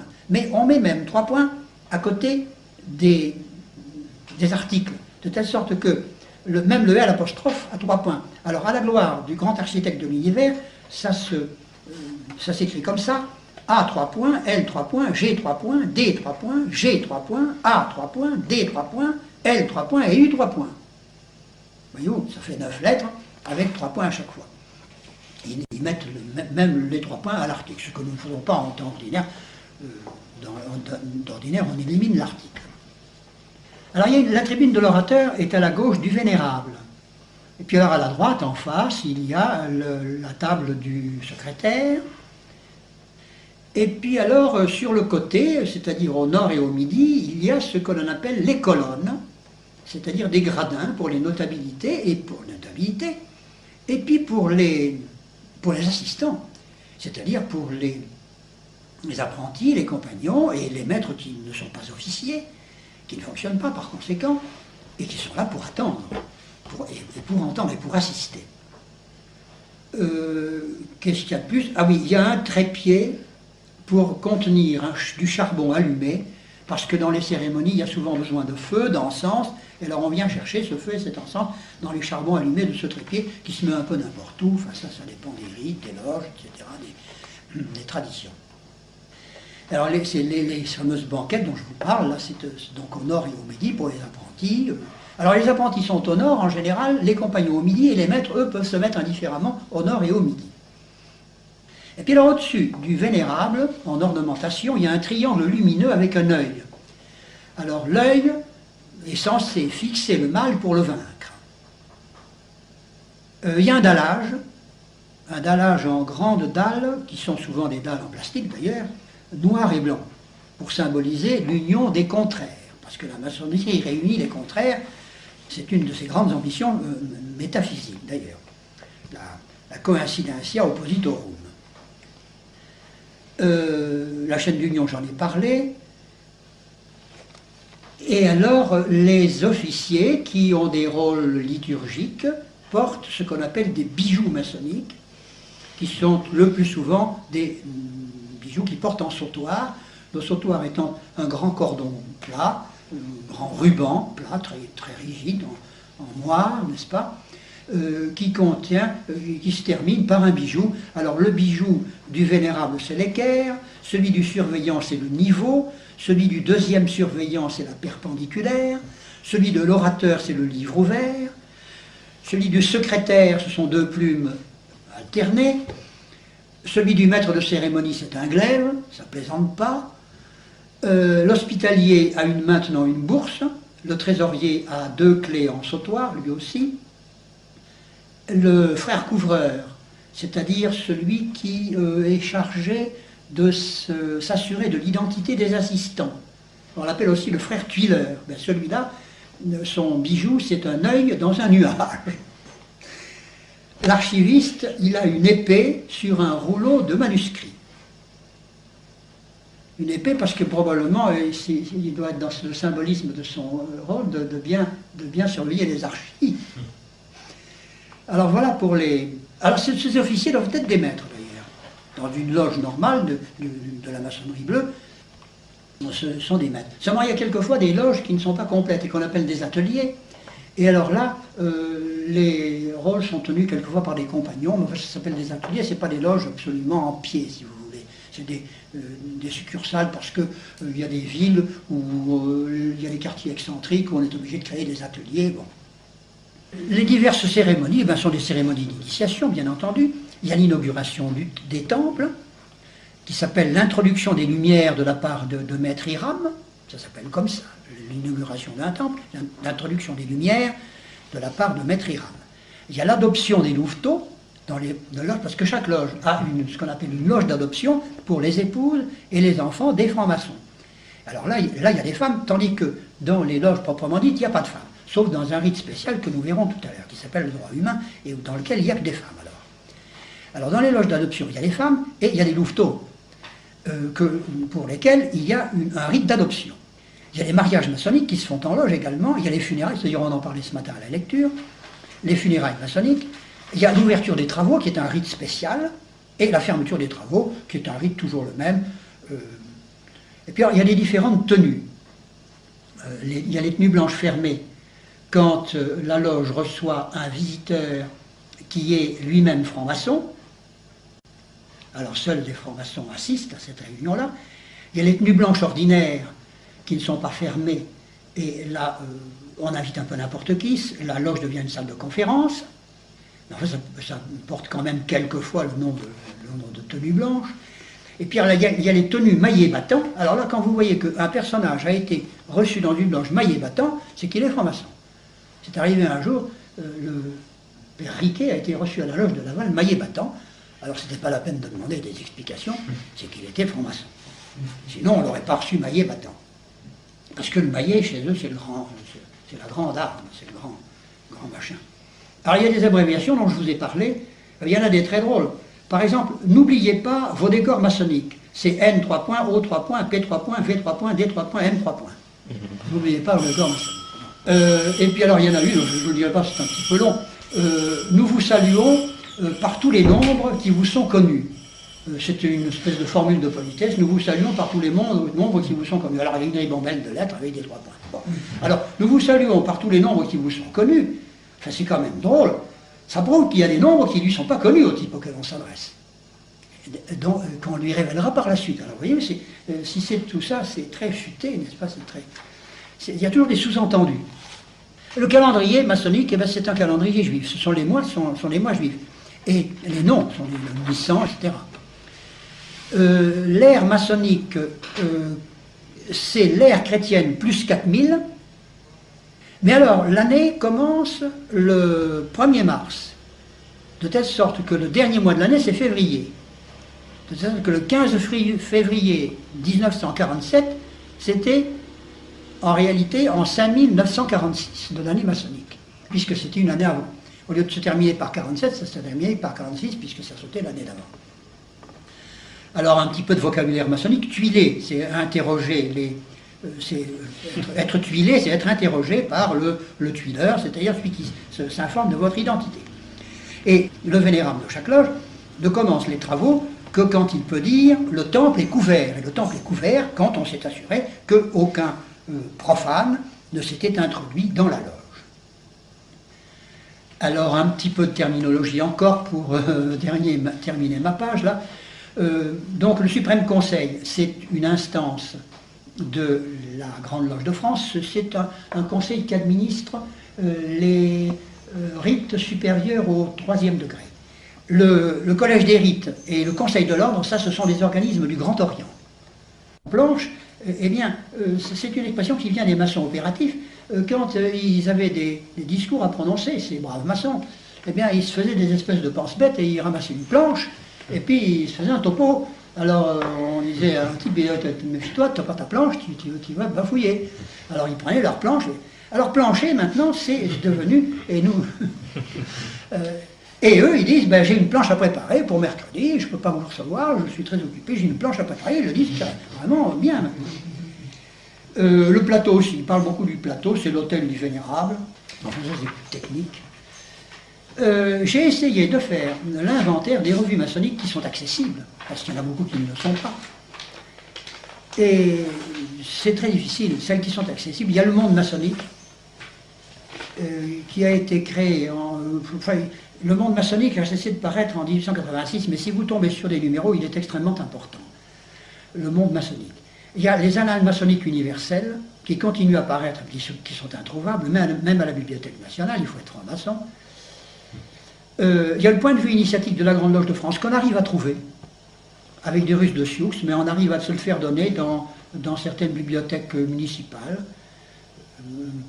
Par exemple, Ploncard de Sac le lit régulièrement à la Bibliothèque nationale. Enfin, lui, il a des entrées à la Bibliothèque nationale. Il peut arriver à le coincer. Et puis alors, il y a des travaux, il y a l'humanisme que l'on peut se procurer dans les kiosques. Alors là, c'est très bien, c'est la revue extérieure du Grand Orient, humanisme. C'est pas très cher, c'est un peu du baratin maçonnique de grande diffusion républicaine, laïque, publique et obligatoire. C'est très barbant, mais il y a quand même des perles qu'il faudrait pouvoir suivre, c'est intéressant évidemment. Puis il y a une chose qu'on peut se procurer dans les bibliothèques, parce qu'il paraît que il paraît 2 numéros par an. Alors là, c'est un gros pavé à chaque coup, et ça s'appelle Les travaux de Villers de Honnecourt. Et Villers de Honnecourt, c'est tout simplement un des architectes de Notre-Dame de Paris. Et alors les gens de la Grande Loge de France l'ont pris comme ancêtre. Et ils en ont fait un franc-maçon, ils l'ont initié à titre posthume. Mais ça ne veut pas du tout dire que ce type-là était franc-maçon. Seulement, alors évidemment, il a eu le malheur d'écrire sur le symbolisme religieux de Notre-Dame de Paris, puis des cathédrales en général. Mais ça ne veut pas dire que ce soit maçonnique. C'est du symbolisme chrétien. Alors là, le symbolisme chrétien demande une précision dès maintenant. Nous avons beaucoup abandonné notre propre symbolisme, de telle sorte que les francs-maçons s'en sont emparés et qu'ils en ont fait leur chose à eux. Et là, quand on parle de symbolisme maintenant, on ne peut plus passer un mot, parce que c'est les francs-maçons qui vous bouclent la bouche, n'est-ce pas? Et ils ont des revues nombreuses qui s'appellent le symbolisme de ceci, le symbolisme de ça. Il y a même une revue entière qui s'appelle le symbolisme. Il y a une revue qui s'occupe énormément de symbolisme, qui est la revue Atlantis. Mais bien souvent, dans ces revues-là, on exprime un symbolisme qui est religieux. Seulement, alors le symbolisme chrétien diffère du symbolisme maçonnique en ceci, que le symbolisme maçonnique, il est ouvert. Ils disent bien, nous professons un symbolisme ouvert. Ça veut dire un symbolisme qui n'a pas de clé. Ça veut dire un symbolisme dans lequel les différents symboles de la création, n'est-ce pas, sont auto-signifiants. C'est-à-dire que par le symbolisme ouvert, la création se signifie elle-même. Elle est à elle-même son propre sens. Il est auto-signifiant, il est ouvert. C'est-à-dire que, finalement, avec ce système-là, quand vous ouvrez un dictionnaire de symbolisme, comme un existant, le chevalier, etc., en 2 tomes, que vous y cherchiez n'importe quel mot, ça veut tout dire. Ça veut tout dire. Moi, j'ai fait l'expérience de chercher les 4 animaux pas de l'Apocalypse, mais de la vision d'Ézéchiel, c'est-à-dire les 4 animaux des évangélistes, n'est-ce pas? Le lion, le taureau, l'aigle et l'ange, tous ces machins, ça veut dire la même chose. Il y a 4 pages de laïus à chaque coup, mais vous n'en tirez aucun enseignement, seulement vous en tirez une espèce de ronron, de ronflement verbal qui fait plaisir parce que c'est beau, mais c'est tout. Mais c'est pas du tout nourrissant. Tandis que le symbolisme chrétien, lui, c'est un symbolisme à clé. Parce que la clé de l'univers, c'est notre Seigneur Jésus-Christ. Alors là, ça donne un sens à tout. Et il faut que les choses se rapportent à notre Seigneur Jésus-Christ, de près ou de loin, mais il faut que ça se rapporte à lui. C'est un symbolisme qui est orienté, qui est hiérarchisé, qui est ordonné. Et il y a même plus, en ce sens que la clé, n'est-ce pas, et comme elle est définie, la clé c'est la clé de David, et bien la clé, elle ouvre et personne ne ferme, elle ferme et personne n'ouvre. Alors il ne suffit pas qu'une clé ouvre le ciel, il faut aussi qu'elle ferme l'enfer. Et alors bien souvent, il y a des maçons qui singent la religion chrétienne maintenant et qui essaient de pénétrer ce symbolisme-là, et qui arrivent eux aussi à avoir une clé qui est notre Seigneur Jésus-Christ. Mais un autre Seigneur Jésus-Christ qui ne ferme pas l'enfer. Alors ça, évidemment, ce sont des considérations symboliques que votre ordre devrait beaucoup étudier maintenant, parce que c'est excessivement important. On a besoin de gens qui s'occupent de ça, parce que tout le monde est en train de perdre les pédales en matière de symbolisme. C'est pourtant très simple. Mais enfin, il faudrait étudier ces choses-là. Alors, moi, je donne un petit peu comme un observateur de l'extérieur, n'est-ce pas, qui ressent un besoin. Mais je ne prétends pas du tout légiférer en matière de symbolisme. Enfin, je vous donne ça, puisqu'on était sur cette question du symbolisme. Alors là, il faudrait étudier, mais je vais être obligé de le faire très vite, les différents grades de la franc-maçonnerie. Leur rituel, c'est extrêmement important. Parce que les maçons sont éduqués évidemment par les conférences qu'on leur fait, par les éditoriaux qu'ils lisent, par les conversations qu'ils ont avec différents francs-maçons sur la science, sur tout un tas de trucs, sur la philosophie, les religions, tout ça. Mais ils sont éduqués aussi et surtout par le symbolisme de leur rite, de leur rituel. Et vous allez voir que c'est un symbolisme absolument luciférien. Alors, la hiérarchie des grades, les grades, n'est-ce pas, il y en a 33 dans la maçonnerie ordinaire. Il y a une maçonnerie extravagante, il y en a 99, bon, là, je passe dessus. C'est le rite de Memphis Misraïm, enfin, c'est effrayant. La plupart ne sont pas conférés, c'est-à-dire qu'on se contente de lire le rituel à des gens, la plupart ne sont pas conférés. Sont conférés le premier, le second et le troisième, le 18e qui est le grade de chevalier Rose-Croix, le 30e qui est le grade de chevalier Kadosh, et puis c'est tout. Alors nous allons rapidement étudier les rituels des grades qui sont conférés, et pas de ceux qui ne le sont pas. Ceux qui ne le sont pas, nous les énumérerons pour la beauté du coup, parce qu'il faut quand même connaître leur nom ronflant. Et alors, il y a les 3 grades de la maçonnerie bleue, n'est-ce pas? Ensuite viennent des grades de ce que l'on appelle les grades capitulaires, qui vont jusqu'au 18e degré inclusivement, le 18e degré étant le chevalier Kadosh. Là, le maçon termine son cursus honorum de la maçonnerie des grades dits capitulaires, parce que les loges, les tenues qui confèrent ces initiations s'appellent des chapitres. Ils singent, vous savez, ils singent la religion à tous les tournants. Enfin, tout est singé sur la religion là-dedans, en général singé et retourné à l'envers. Pas toujours d'ailleurs, parce que si c'était toujours, on finirait par comprendre. Alors, donc c'est les grades capitulaires, et ensuite viennent ce qu'on appelle les grades philosophiques jusqu'au 30e degré de chevalier Kadosh inclusivement. Et puis après, ce sont les grades administratifs qui sont le 31e, 32e et 33e, sont les grades administratifs pour le... Oui, enfin administratif, quoi, c'est pas... Parce que la maçonnerie, n'est-ce pas, est une société, est une congrégation initiatique, mais c'est également une société de pensée qui a besoin de fonctionner comme société de pensée. Alors comme société de pensée, elle a besoin de grades administratifs parce qu'il y a des élections, il y a des bureaux, il y a un président, il y a des orateurs, des trucs comme ça. Ça, c'est la maçonnerie en tant que société de pensée. Et en tant que collège, alors, initiatique, que congrégation initiatique, eh bien, c'est ce que nous allons voir maintenant. Alors, l'initiation d'apprentis est une initiation qui a été fabriquée de toutes pièces.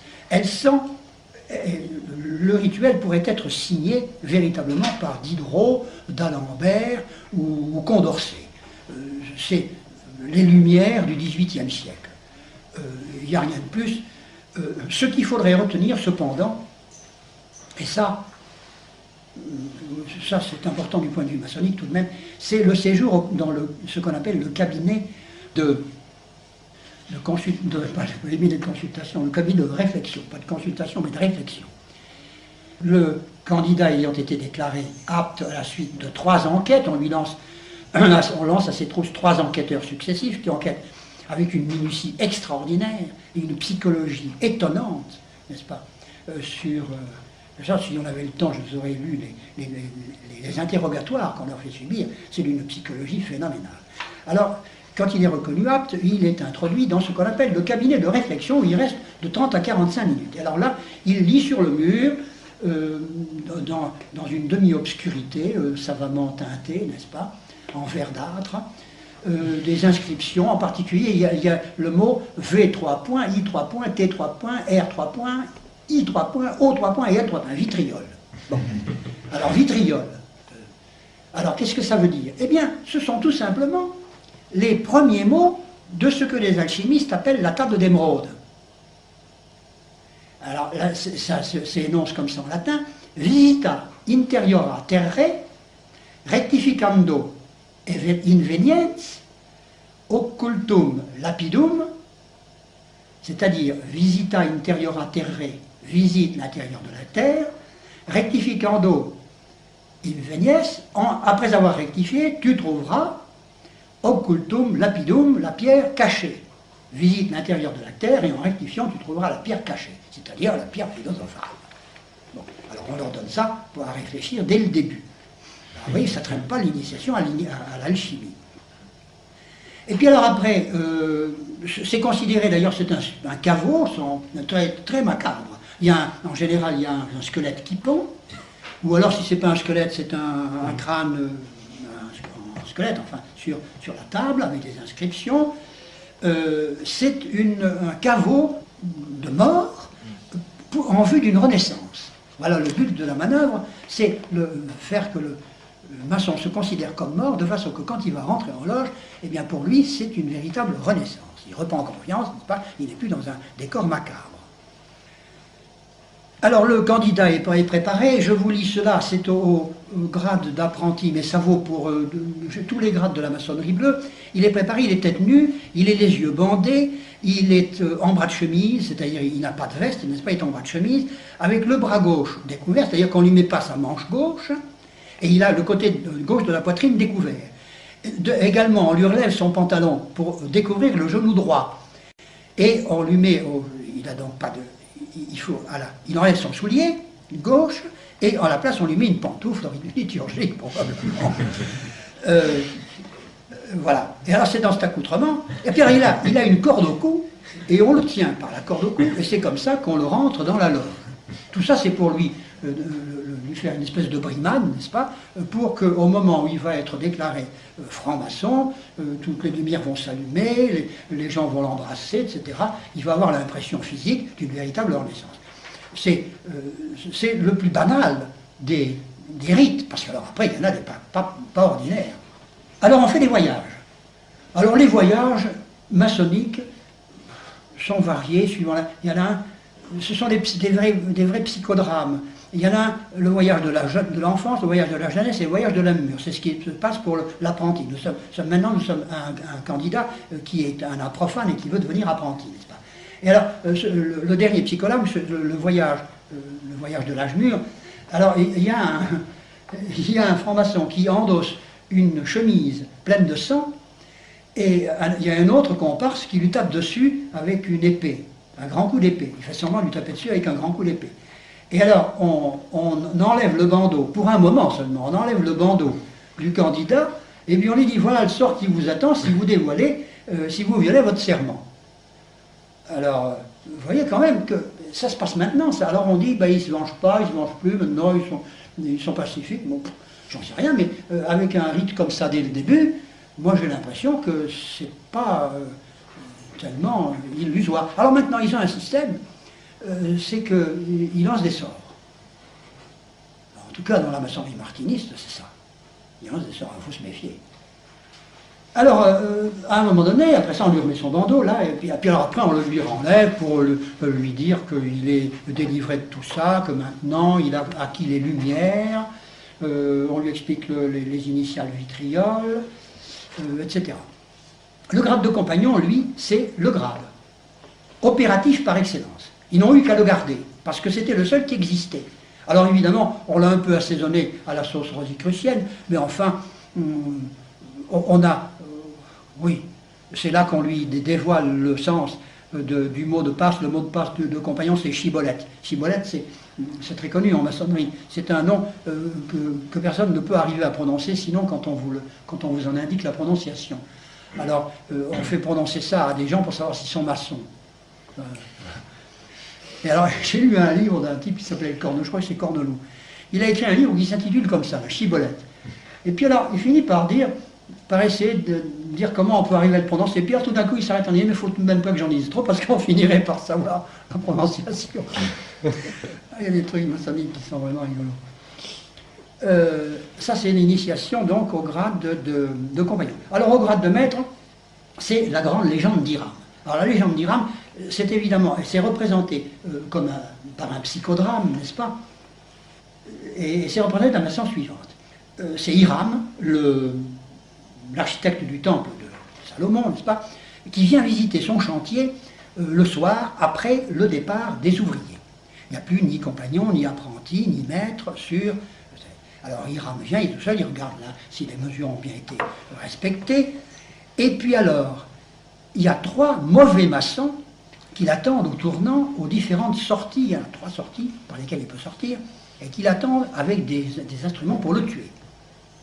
Et alors il veut sortir, donc Hiram, après avoir fait son inspection, et il est arrêté par le premier mauvais maçon qui lui demande le secret le mot de passe de maître. Alors naturellement, Hiram ne veut pas le lui donner, et il dit, je te donnerai le mot de passe quand la trahison sera honorée. Alors il ne lui donne pas, et le mauvais maçon lui donne un coup lui donne un coup de, je ne sais pas quoi, sur la tête. Un coup de règle sur la tête. Alors naturellement, seulement ce coup de règle ne le tue pas. Alors Hiram s'enfuit, il va à la deuxième porte, il rencontre un autre maçon qui lui demande la même chose, est-ce que tu veux me donner le mot de passe des maîtres? Alors, Hiram refuse de nouveau, et l'autre lui donne un coup de levier. Si c'est une baramine, je crois qu'il l'aurait eu du coup là. Enfin c'est un levier, je ne sais pas quel levier c'est. Il va à la troisième porte, et alors là, il tombe sur le troisième maçon, qui, devant le refus d'Hiram, lui donne un coup de maillet. Alors là, c'est l'arme maçonnique par excellence, et Hiram est étendu raide mort. Alors à ce moment-là, les 3 compagnons enterrent Hiram dans un lieu caché. Et le lendemain, on s'aperçoit de la disparition d'Hiram. Alors les maîtres, les autres maîtres, cherchent, se rassemblent et discutent, on va chercher Hiram. Alors on cherche Hiram, tout ça c'est mimé dans la loge, n'est-ce pas? On cherche Hiram, on fait le tour de la loge dans un sens, puis dans un autre. Alors il y a 3 trucs comme ça, parce qu'on le cherche pendant 3 jours. Et puis, à un moment donné, on trouve une branche d'acacia. Ah, on dit, ben ça, c'est le signe que nous sommes proches, que nous arrivons au but. Et en effet, tout d'un coup, il y en a un qui déclare qu'il a vu un tertre fraîchement remué. Alors, un tertre fraîchement remué. Alors, tout le monde, à ce moment-là, s'écrie Mac Benak, ce qui signifie, paraît-il, la chair quitte les os. Je ne sais pas pourquoi ce que ça vient faire là. Et alors l'officiant remet l'acacia à l'impétrant en lui disant voilà, quand sous le signe de l'acacia symbolique, vous avez recouvré la liberté, l'esprit de liberté, après l'avoir revendiqué, enfin une idée comme ça de revendication, et puis de liberté acquise. Alors à ce moment-là, on ouvre les draperies, la partie sombre qui était restée sombre à ce moment-là de la loge, s'éclaire, la partie qui était éclairée s'appelle le débir, débir, écrit en hébreu avec un hé. Apparaît pleine de lumière, alors de nouveau c'est l'illumination maçonnique, n'est-ce pas, au sens physique du mot. Puis alors après viennent des discours, la prestation de serment, c'est toujours à base d'acacia, pour le maître c'est toujours à base d'acacia. C'est pour ça que quelquefois il y a des petites bourgades où on trouve le café des acacias. Quand il n'y a pas d'acacia aux alentours, c'est souvent un maçon qui s'est mis comme ça, parce que ça fait bien dans le tableau. Maintenant ça se fait plus beaucoup ces cafés des acacias, mais dans ma jeunesse on en voyait pas mal dans les bourgades comme ça. Alors le candidat promet ce qu'on lui demande de promettre, il est reçu maçon, on lui donne 3 coups de maillet sur l'épaule droite, 3 coups de maillet sur l'épaule gauche et 3 coups de maillet symboliques sur la tête, pour simuler les coups de maillet de maître Hiram. Alors il y a une initiation au 4e degré, bien entendu, je la passe, et d'ailleurs je vais passer tout ça, que voulez-vous, tant pis, on ne peut pas ce qu'il faudrait voir quand même, c'est l'initiation au 18e degré, au grade de Rose-Croix. Nous allons passer l'heure maintenant. Est-ce que vous voulez qu'à la prochaine séance, nous fassions les 2 grades de Rose-Croix et le chevalier Kadosh, parce que je crois que c'est important. Voyez-vous, c'est un peu un pinceau, ça. Mais je crois qu'il faut y être passé, parce que quand on raconte, quand on fait des généralités sur la franc-maçonnerie, c'est très intéressant. Des jugements de valeur, comme ceux qu'on voit dans Monseigneur de la Suisse, c'est très intéressant. Seulement là, ce qui est très intéressant aussi, c'est de les voir en œuvre, dans leur loge. Parce qu'on voit que tous ces trucs-là, cette déviation de la religion à laquelle nous assistons maintenant, c'est bel et bien prévu depuis les origines de la maçonnerie. Tout ça, vous allez voir le relent luciférien qu'il y a, surtout dans le grade les deux d'ailleurs, mais surtout le dernier, là, le 30e degré de chevalier Kadosh, c'est effrayant. Il y a un renversement terrible. Je crois qu'il faudrait y passer, il faut le faire. Après, on verra si on modifie le programme, mais je crois que ça, il faut le faire parce que vous ne le lirez pas ailleurs, ça. C'est rare les livres qui détaillent comme ça. Ou alors si vous avez des rituels maçonniques, mais alors c'est vraiment la barbe. Hein. Quand c'est pas un peu décortiqué, c'est illisible. C'est illisible. D'abord, c'est rebutant, vous comprenez, c'est tellement bête, dans un sens que c'est rebutant. Puis c'est tellement éloigné de l'esprit de vérité, c'est tellement faux tout ça, ça sonne tellement faux que c'est pénible. Alors, c'est touffu, c'est pénible, alors finalement on ne le lit pas. Alors je crois qu'il faut y passer, on le fera si vous croyez. Je ne sais pas. Moi. Si vous pensez que c'est important, c'est peut-être mieux facile pour le juger. Oui, je crois qu'on peut le faire. Parce qu'alors, après, on va aborder une partie qui demandera que tout ceci soit connu. Ces choses concrètes doivent être connues avant les choses abstraites, à mon avis. Écoutez, vous me direz, si vous trouvez que ça fait trop, on fera des choses plus historiques. Excusez-moi, je peux vous poser une question. Et vous dites là justement que ce côté un peu bouffon, un peu grotesque, les francs-maçons qui se prennent pour des gens sérieux, généralement c'est un peu l'objection qui vient tout de suite. Et oui. Comment faut-il faire des choses comme ça et comment les gens sont attirés par la Et franc-maçonnerie? oui, mais ils ont essayé de modifier ça. Ils ont essayé, par exemple, il y a un grade qui ne leur plaît pas du tout, qui ne plaît à personne, c'est le grade d'apprenti. Ils ont essayé de le modifier, ça n'a jamais réussi. Parce que les grands maîtres, ils tiennent à ça. Parce que d'abord, ça permet une chose, ça permet de trier les ambitieux et de laisser tomber les bonnes pattes.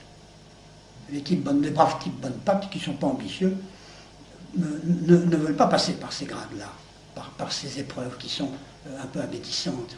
Tant les ambitieux, tant pis, c'est un mauvais moment à passer, mais en attendant, on monte dans le truc. Alors ça leur permet ça. Et c'est très important, les ambitieux, pour eux, parce que comme ils ont des prétentions au gouvernement, n'est-ce pas, il faut qu'ils aient des gens comme ça, des agents ambitieux dans la société profane, pour réaliser leurs plans. C'est important, parce que c'est un moteur psychologique phénoménal, l'ambition. Alors ils tiennent absolument à avoir des ambitieux, et puis des gens dociles, qui soient à la fois les deux. Ambitieux de leur personne, et puis dociles quant à la suggestion maçonnique.